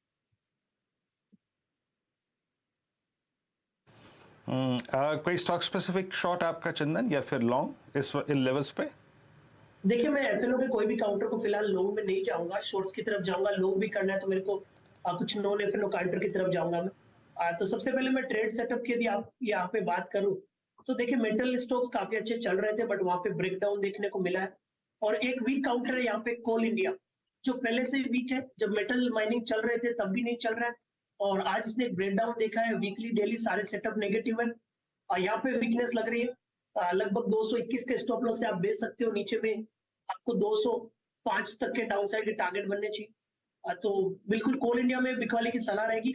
उसके अलावा बाई साइड में ढूंढोगे तो नॉन एफएनओ में काउंटर हमारे जैन पे है, जहाँ पे हम बड़े स्विंग देख रहे हैं। वो रहेगा RHIM। RH मैग्नेसिटा लिमिटेड करके कंपनी है, 567 के आसपास चल रही है। इस काउंटर में हमारा बड़ा फोकस है। डिप आएगा तो हम खरीदारी की सलाह देंगे। 530 के टारगेट से कहने की 920 950 के टारगेट। तो बिल्कुल एफएनओ साइड में रहेंगे।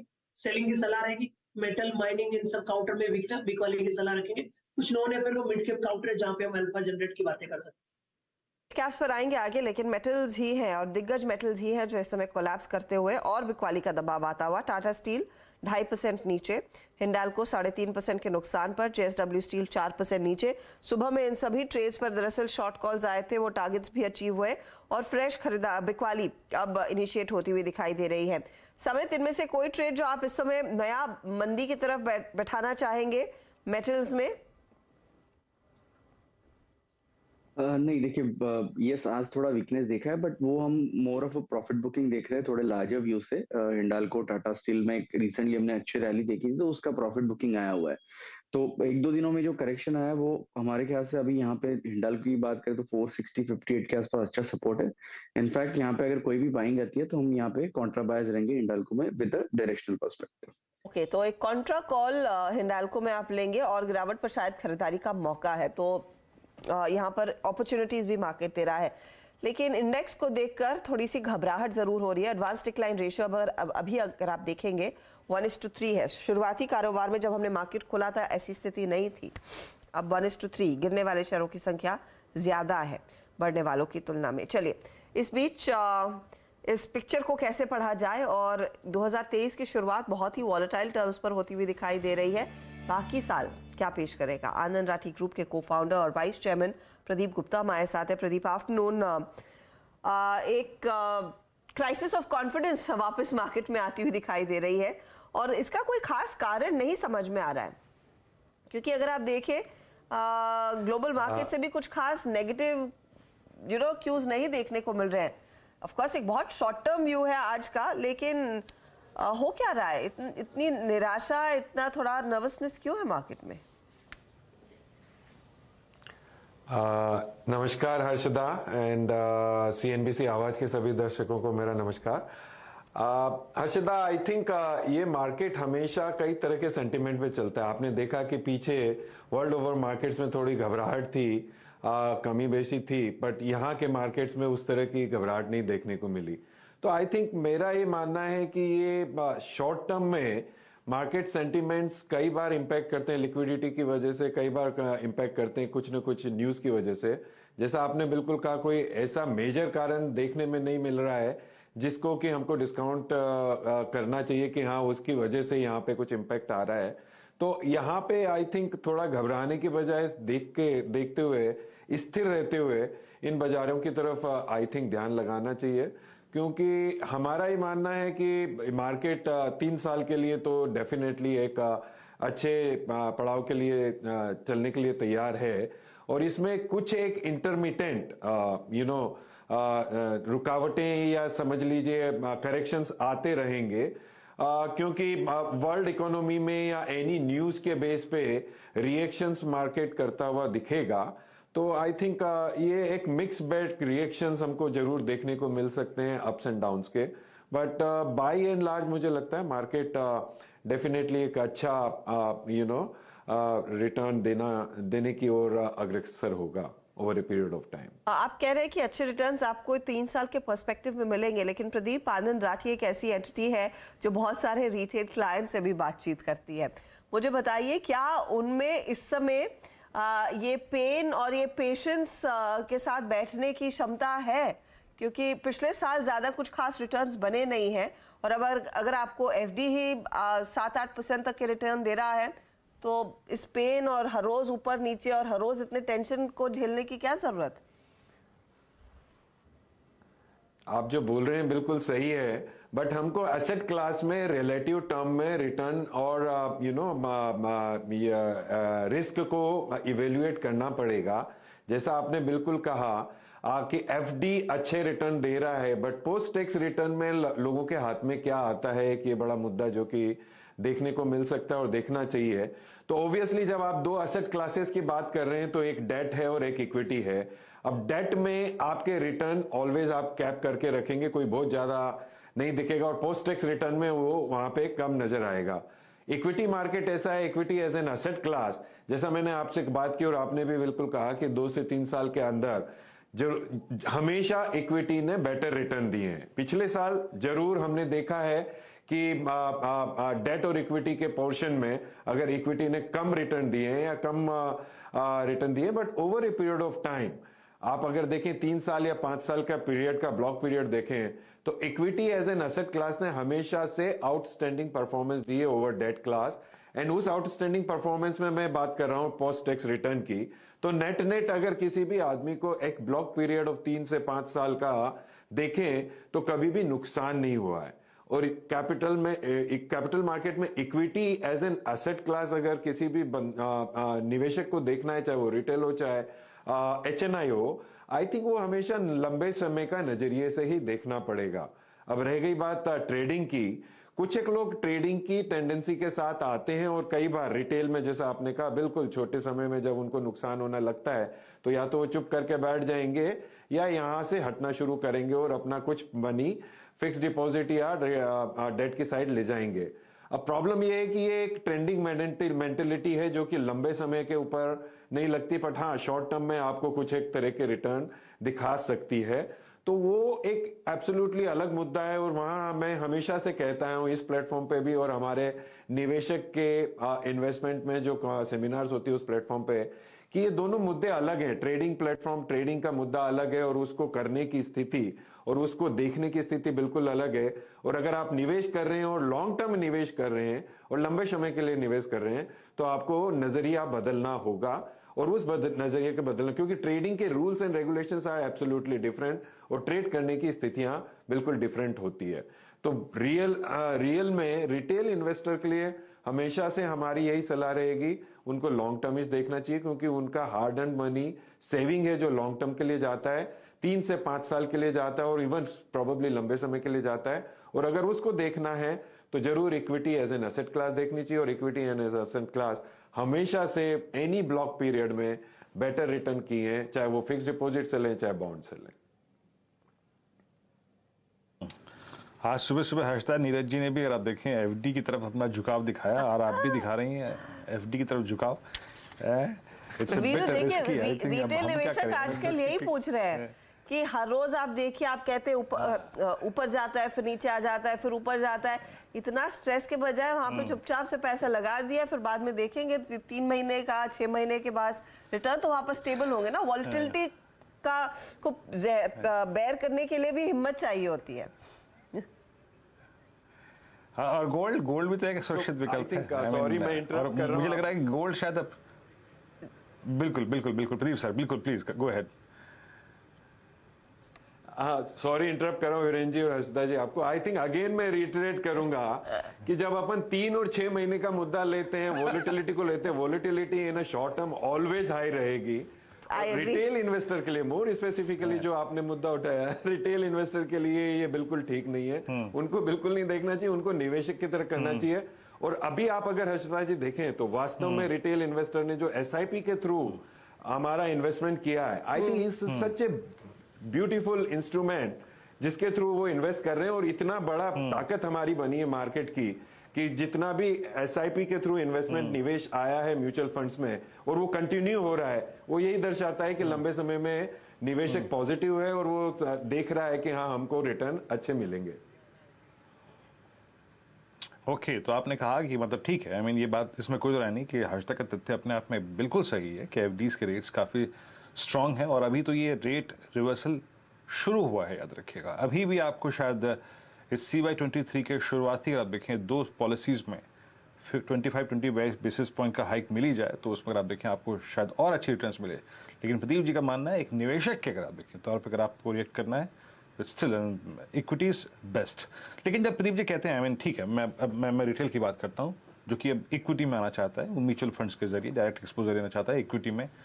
डायरेक्ट एक्सपोजर जो इस चैनल को देख रहे हैं, आपको सुन रहे हैं इस वक्त, अब इट्स ऑल अबाउट अर्निंग्स। बाजार अर्निंग्स कोई चीज़ करता है जहाँ अच्छी अर्निंग्स हो, आने की एक्सपेक्टेशन है, या फिर जहाँ बुरी अर्निंग्स ऑलरेडी फैक्टर इन हो चुकी है। इन दोनों माध्यमों से और प्रोस्पेक्टिव से बात मैं करना चाहूँगा। क्या बहुत बुरी अर्निंग्स या फिर नंबर्स के ख़राब होने का, रेवेन्यूज़ टॉप लाइन के अगर आप देखें थोड़ा धीमे पड़ने का, IT में जो रिस्क था वो प्राइस में फैक्टर इन हो चुका है क्या? क्या मैं अगर इन्वेस्टर हूं तो थोड़ा बहुत IT को इस दौर में जब सब नकार रहे हैं उसको क्या देखना चाहिए? वीरेंद्र जी बिल्कुल आपने सही कहा। और मैं इस दौर में आई थिंक मेरी सलाह हमेशा ये रहेगी कि अभी जो परिस्थितियां हैं, आई थिंक धीरे धीरे क्लियर आउट हो रहा है और अगला एक क्वार्टर विच इज जनवरी फरवरी मार्च और क्लैरिटी देगा जब दिसंबर के रिजल्ट आने शुरू होंगे। और मैं ये समझता हूं कि सभी कंपनियों का जो आज की स्थिति है वो डिस्काउंटेड हो चुका है इस मार्केट के प्राइसिंग में लार्जली, क्योंकि आपका मार्केट, अपना जो कैपिटल मार्केट है, मोर स्पेसिफिकली अगर मैं प्राइसिंग की बात करूं तो ये हमेशा 6 महीने आगे को डिस्काउंट करने के चलने की कोशिश करता है। अब धीरे धीरे अगर आप देखें तो वर्ल्ड ओवर और यहां पे भी धीरे धीरे बातें आनी शुरू हो गई है कि I think you are near to a peak of inflation, you are near to a peak of your interest rate hike cycle. Now, a quarter or 2 quarter is something which probably you might see. Then if that is the case and people will probably start seeing a trend reversal in terms of interest rate hike cycle also, then I think things will start moving in a different direction. And that's what ये market धीरे धीरे उस ओर देखने को शुरू करेगा। तो मेरा ये मानना है कि कॉर्पोरेट अर्निंग्स अभी तक जो आई हैं और जो इस साल की एक्सपेक्टेड हैं, आई थिंक वो मार्केट डिस्काउंट ऑलरेडी करना शुरू कर रहा है। जहां तक आपने सवाल किया आईटी सेक्टर में अब तक काफी नेगेटिव बैठे थे, बट अब धीरे धीरे पॉजिटिव बातें होनी शुरू हुई है और धीरे धीरे पॉजिटिविटी आने लगी है। मुझे ये लगता है कि मार्च क्वार्टर के बाद डेफिनेटली आईटी क्वार्टर काफी अच्छा करेगा। तो I mean very specific, stock specific, और जहां पे कंपनियों के वैल्यूएशन अच्छे हैं, जहां पे मैनेजमेंट अच्छे हैं, आई थिंक मुझे नहीं लगता कोई बुराई है उनमें अगर कोई निवेशक अपना इन्वेस्टमेंट धीरे धीरे बिल्टअप करे। अच्छा, एक और चीज़ प्रदीप जी, अब ठीक मैं सीधे सेक्टर्स पर नहीं आऊँगा। मान लीजिए मैं आई थिंक लिक्विडिटी में बैठा हूँ और मुझे एक्सपोजर लेना है इक्विटीज़ में। मैं मिड कैप्स की तरफ एक प्रश्न पूछना चाहूँगा। आई मीन मुझे याद है मार्च 2020 में मिड कैप इंडेक्स का लेवल था 12,195 और 2021 में इसका लेवल था करीब 33,000, यानी आप मोटा मोटी 20,000 पॉइंट का स्विंग आया था। वो मिड कैप कंपनियां, वो कंपनियां जिन्होंने पिछले 2 साल में काफ़ी एक्सपेंड किया, काफ़ी कैपेसिटी ऐड की, काफ़ी आई मीन पैसा बाजार से उठाया कैपेसिटी एक्सपेंशन के लिए, अब उनके इंटरेस्ट बर्डन यकीन मानिए मतलब CY23 के मिड में जाते जाते काफ़ी हाई हो जाएंगे। क्या मिड कैप्स ऐसे इस दौर में बहुत अच्छा करके देंगे जब mid cap index all time high पे खड़ा है? क्या मैं मिड कैप पे फोकस करूं या फिर लार्ज कैप पे फोकस करूं? जब मैं म्यूचुअल फंड का भी चुनाव करूं तो क्या उन्हीं म्यूचुअल फंड्स में जाऊं या फिर उन्हीं, अगर आप देखें, स्कीम्स में जाऊं जो कि लार्ज कैप पे फोकस्ड हैं या फिर मिड कैप पे फोकस्ड हैं? आपकी अप्रोच क्या होगी?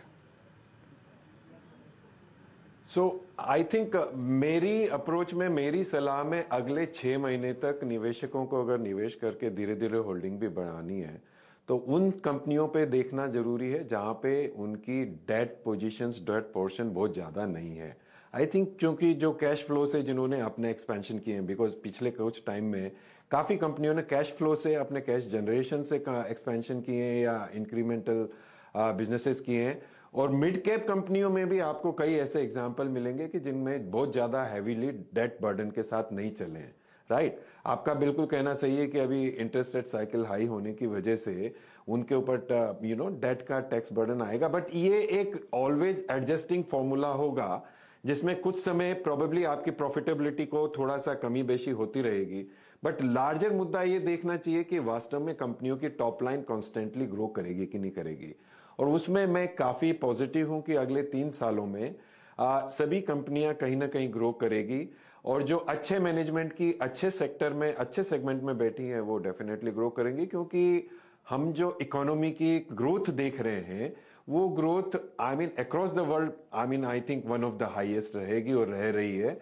और वो ग्रोथ के फैक्टर की वजह से यहाँ पे अभी कई और कांस्टेंट ग्रोइंग का ऑफ कॉर्पोरेट सेक्टर आना शुरू होगा। आपने बिल्कुल सही कहा, और वो हो सकता है कि प्रॉफिटेबिलिटी कम हो सकती है फॉर अ क्वार्टर और 2 क्वार्टर, तो अगला साल अगेन प्रोबेबली मिक्स ब्रेक हो सकता है जिसमें अगले 6 महीने, यहां से अगले 6 महीने थोड़ी प्रॉफिटेबिलिटी कम हो।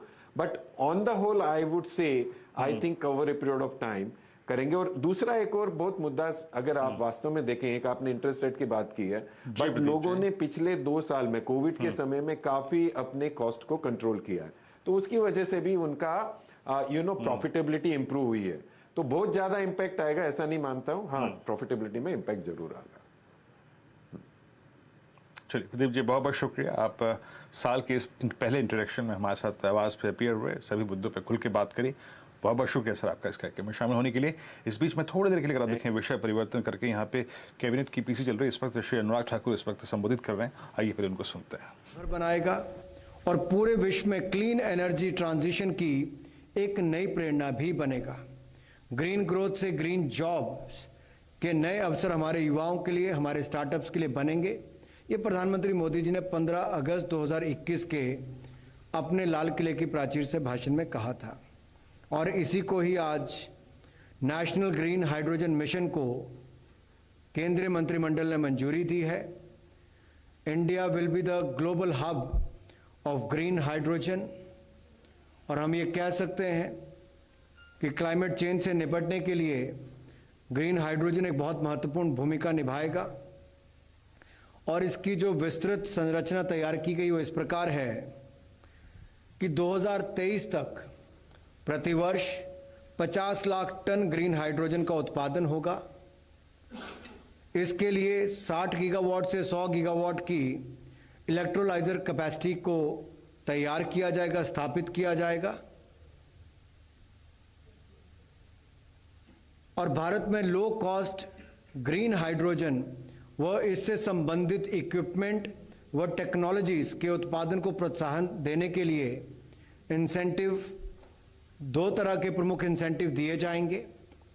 एक तो इलेक्ट्रोलाइजर्स के मैन्युफैक्चरिंग पर 5 वर्षों के लिए इंसेंटिव दिए जाएंगे। मैं कह सकता हूं कि इसको कुल स्कीम जो 2029-30 तक है, तो इसको पहला तो इलेक्ट्रोलाइजर्स की मैन्युफैक्चरिंग पर इंसेंटिव दिए जाएंगे, दूसरा ग्रीन हाइड्रोजन के उत्पादन पर इंसेंटिव दिया जाएगा।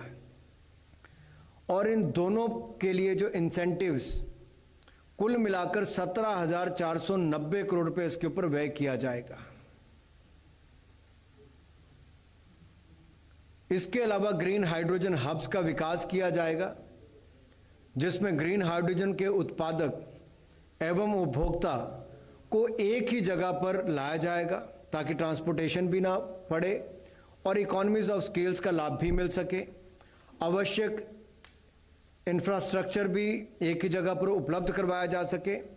इसके लिए 400 करोड़ रुपए का अतिरिक्त प्रावधान भी किया गया है। इसके अंतर्गत पीएम गति शक्ति प्लेटफॉर्म के माध्यम से इंफ्रास्ट्रक्चर डेवलपमेंट किया जाएगा, जैसे refining, steel, shipping, long range mobility इत्यादि सेक्टर्स के लिए जहां भविष्य में ग्रीन हाइड्रोजन का उपयोग हो सके, उनकी पहचान करने के लिए पायलट प्रोजेक्ट इंप्लीमेंट किए जाएंगे और इन पायलट प्रोजेक्ट्स के लिए 1466 करोड़ रुपए का प्रावधान किया गया है। रिसर्च एंड डेवलपमेंट को बढ़ावा देने के लिए पब्लिक प्राइवेट पार्टनरशिप्स का एक फ्रेमवर्क होगा और इसके लिए डेडिकेटेड R&D फंड स्थापित किया जाएगा, जिसमें सरकार के साथ साथ प्राइवेट सेक्टर कंट्रीब्यूशन और वेंचर कैपिटल फंड लाने का प्रयास किया जाएगा। चैलेंज मोड के द्वारा स्पेसिफिक प्रोजेक्ट्स का चयन किया जाएगा और इसके लिए भी 400 करोड़ रुपए का प्रावधान किया गया है। हाइड्रोजन इकोनॉमी इकोसिस्टम से संबंधित सभी उद्योग आसानी से कार्य कर सकें, जैसे ease of doing business, ease of compliance, इसके ऊपर मोदी सरकार का सदा फोकस रहा है। तो इसके लिए आवश्यकता अनुसार रेगुलेशंस, कोड्स और स्टैंडर्ड्स बनाए जाएंगे। इस मिशन से जुड़े विभिन्न मंत्रालयों एवं एजेंसियों में समन्वय एवं मिशन के सुचारू ढंग से संचालन करने के लिए एक एम्पावर्ड ग्रुप गठित किया जाएगा, जिसमें ग्रीन हाइड्रोजन के एक्सपर्ट्स भी लिए जाएंगे। टेक्निकल एक्सपर्ट्स का भी एक एडवाइजरी ग्रुप गठित किया जाएगा, जो एम्पावर्ड ग्रुप्स को तकनीकी विषयों पर असिस्ट करेगा। देश में विभिन्न सेक्टर्स में ग्रीन हाइड्रोजन का उपयोग बढ़े, इसके लिए एम्पावर्ड ग्रुप के द्वारा संबंधित मंत्रालयों के साथ विचार विमर्श के आधार पर ट्रांजैक्टरी निर्धारित की जाएगी और इस मिशन के क्रियान्वयन के लिए MNRE में, ministry of new and renewable energy में मिशन सेक्रेटरीट स्थापित किया जाएगा और मिशन डायरेक्टर किसी ऐसे प्रोफेशनल को लिया जाएगा जो इस सेक्टर की डोमेन नॉलेज रखता हो और एक्सपीरियंस उसको हो, और मिशन सेक्रेटरी में सेक्टर के प्रोफेशनल्स को भी शामिल किया जाएगा।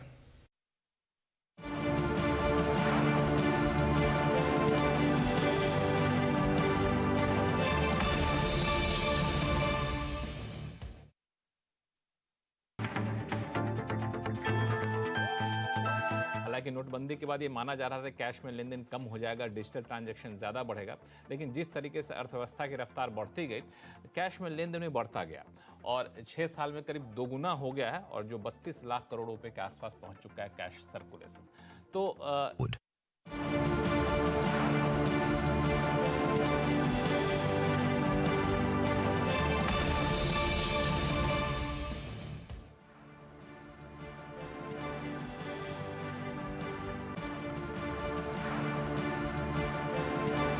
आखिरी 15 मिनट का ट्रेड और बाजार में कुछ खास बदलाव नहीं। 1% नीचे निफ्टी, 1% नीचे मिड कैप्स और 1% नीचे निफ्टी बैंक ट्रेड करते हुए दिखाई दे रहे हैं। तो जाते जाते क्या ट्रेड लेना है, BTST या STBT? लग तो रहा है STBT का मूड बनता हुआ दिखाई देगा।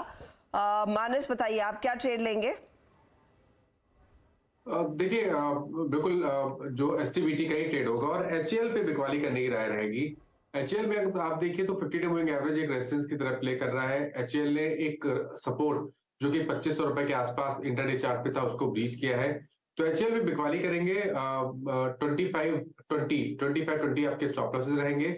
नीचे की तरफ 24-30 तक के टारगेट्स आपको देखने को मिल सकते हैं।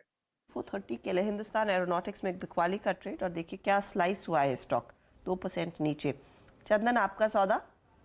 बिल्कुल, मैं नॉन एफएनओ काउंटर पे जाऊंगा BTST के हिसाब से, क्योंकि मार्केट ब्रेक भले ही नेगेटिव बट कुछ स्टॉक अच्छा परफॉर्म कर रहे हैं। 3-4 दिन पहले हमने आपके चैनल पे काउंटर डिस्कस किया था GICRE और उसी काउंटर पे मैं आज खरीदारी की सलाह देना चाहूंगा। 200 रुपए के आसपास ये स्टॉक चल रहा है, काफी अच्छा पॉजिटिव प्राइस एक्शन यहाँ पे देखने को मिल रहा है और इंश्योरेंस रिलेटेड कंपनीज पे पॉजिटिव मूवमेंट है, तो इस लेवल पे खरीदारी की सलाह रखेंगे।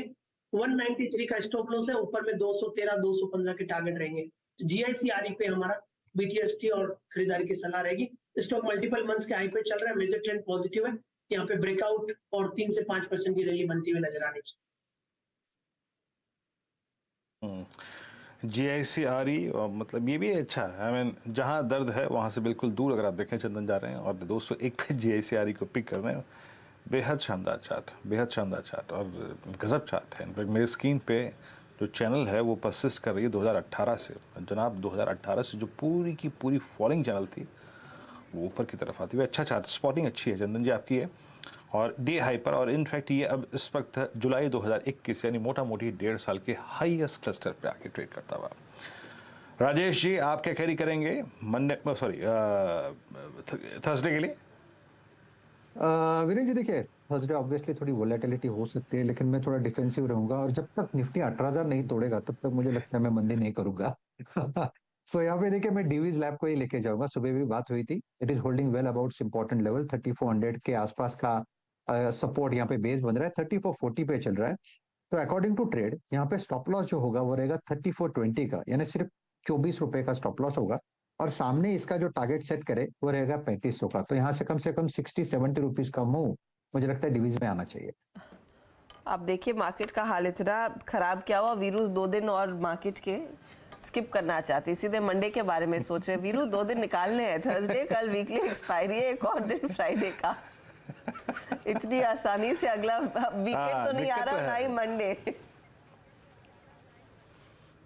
हाँ दिक्कत तो है ना क्लियर ब्रेकडाउन ना क्लियर ब्रेकआउट। यस दिक्कत तो है। खैर राजेश जी की कॉल हो गई। समित आपकी कैरी करेंगे कि अभी भी हम होपफुल रहेंगे। ट्रेडिंग रेंज के लोअर एंड पे चल रहा है और रीसेंट जो पैटर्न हम देख रहे हैं तो उसके चलते हमें लगता है कि यहाँ से रिकवरी की पॉसिबिलिटी है। तो लॉन्ग साइड पे यहाँ पे सिंजीन हमें अच्छा लग रहा है। रिसेंटली एक अच्छा खासा इसने कंसोलिडेशन इसके इंपॉर्टेंट सपोर्ट के आसपास देखा है।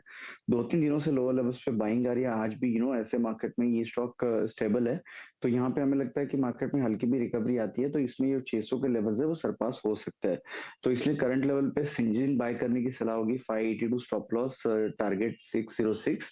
ऑप्शन ट्रेडर्स यहाँ पे 600 का कॉल जो हमने एज अ डिस्क्लोजर हमारे क्लाइंट्स को भी रेकमेंड किया है, 16 के आसपास ट्रेड हो रहा है, बाय कर सकते हैं। 8.80 का स्टॉप लॉस, 31 का टारगेट होगा। संजीव में एक अपॉर्चुनिटी क्लियरली तो तेजी की तरफ ये फार्मा कंपनियों पर एक सौदा आ रहा है। मानस ने हाल दिया। गाबा साहब आपका क्या प्लान है? प्लान में सोच रहे थे मंडे तो बहुत दूर है, 3:30 कब बजते हैं, 12 बच गए सर, बच गए। 3:18 हो गए। वेल स्टॉक शॉर्ट करना चाहिए। सेंचुरी टेक्सटाइल स्ट्रक्चर वीक नजर आता है, एक सेल सिग्नल जनरेट हुआ है अभी, इसलिए शॉर्ट करना चाहिए। 719 का स्टॉप लगाना चाहिए। ट्रेड कर रहा है 713 पे, 713 पे। मुझे लगता है 705 to 700 पॉसिबल है सेंचुरी टेक्सटाइल में। तो वीक सेंचुरी टेक्सटाइल। तो सेंचुरी टेक्सटाइल में भी एक शॉर्ट कॉल, क्लियरली एक के बाद एक शॉर्ट कॉल्स। और डीवीज और सिंजीन में थोड़े से यहाँ पर आ रहे हैं डिफेंसिव ट्रेड्स। जीआईसी पर भी एक डिफेंसिव ट्रेड लिया गया।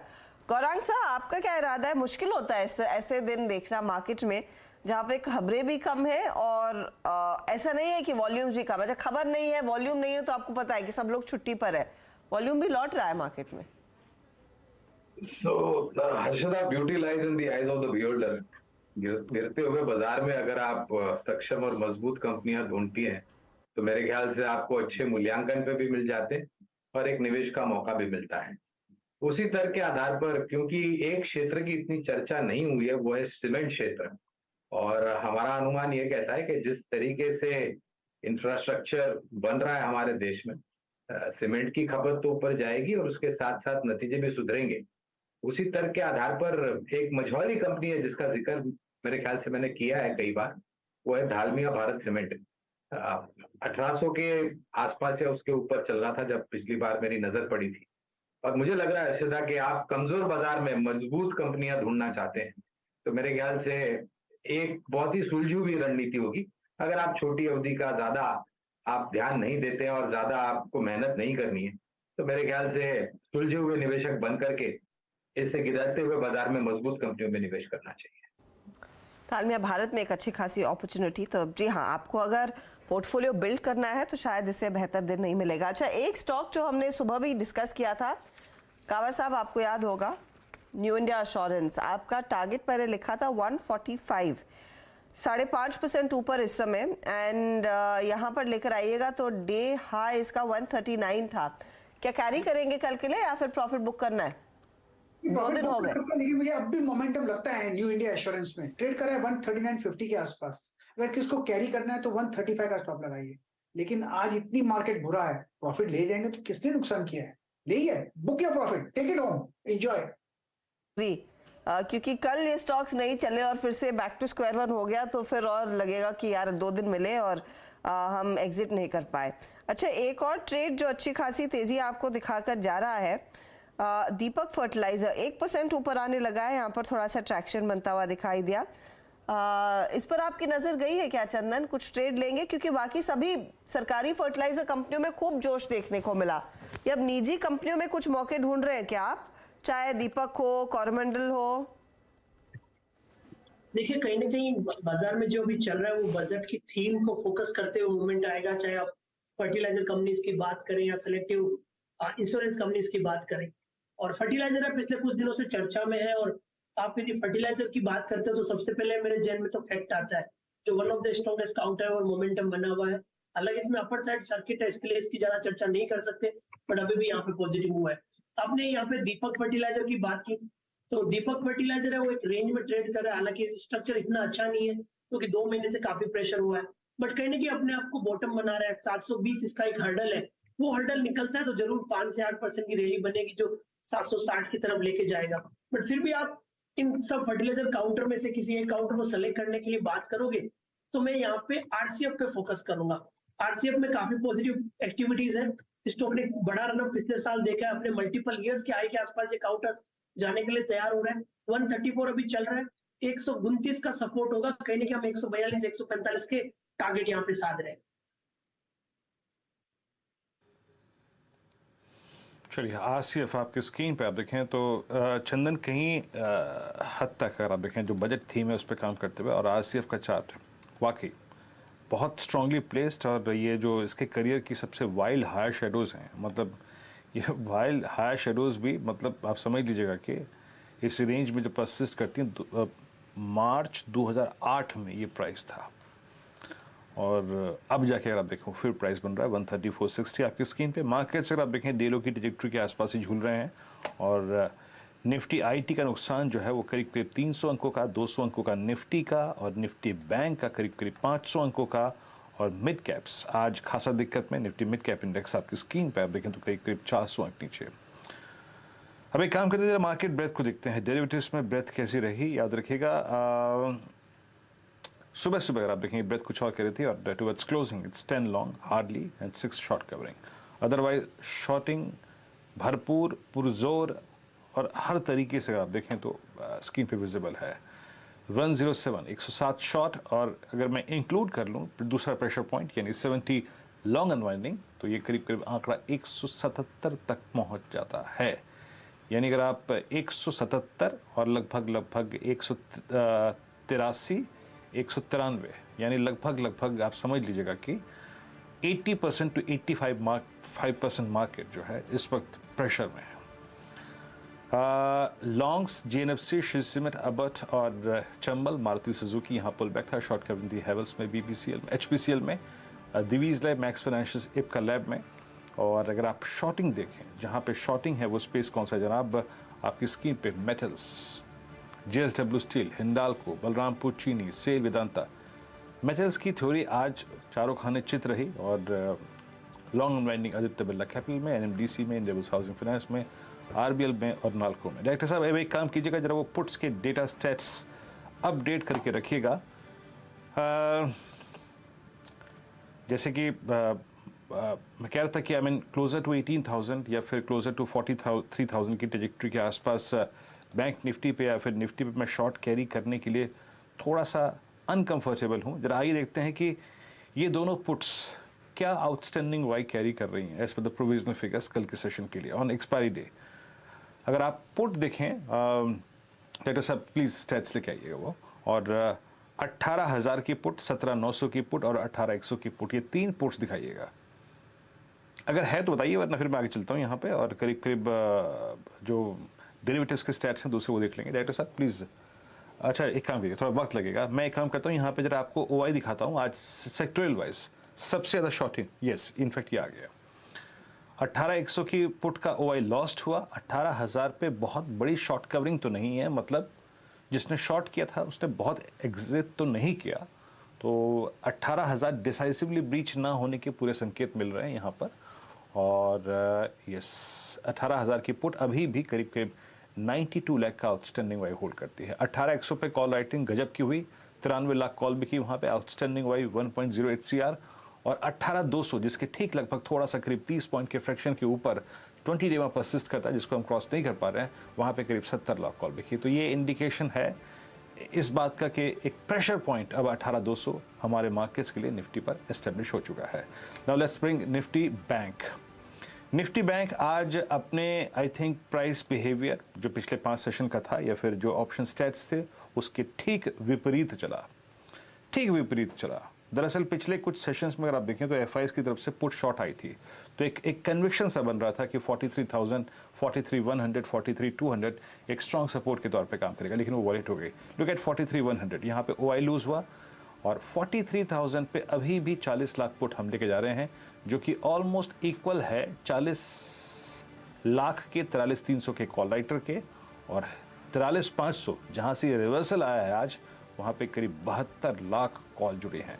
यानी yes bank Nifty in terms अगर आप देखें स्टैट्स आज थोड़े से वीक अगर आप देखें तो स्टैंड पे जा रहा है, और बैंक निफ्टी एग्जैक्टली क्लोज हो रहा है अपने 20 डे एक्सपोनेंशियल मूविंग एवरेज पर। हर्षदा जी हाँ, लोअर एंड पर ही इनफैक्ट डे लो के करीब मार्केट जाकर टिकता हुआ 42,980 के स्तरों पर इस समय इंडेक्स आता हुआ। हमने 800 के 900 के नीचे के स्तर भी देखे हैं, लेकिन एक बहुत ही कमज़ोर विकेट पर ट्रेड बनता दिखाई दे रहा है। अच्छा, एक बार फिर दिखाएंगे क्या हो रहा है डाउ फ्यूचर्स में, फिर मैं वॉल की तरफ बढ़ूंगी, क्योंकि लास्ट जो हमने नोटिस किया था 100 पॉइंट ऊपर था डाउ फ्यूचर्स, तो इस समय 92 पॉइंट्स ऊपर है जो मैं देख रही हूँ स्क्रीन पर, और 67 पॉइंट की तेजी देखने को मिल रही है नैस्डैक फ्यूचर में।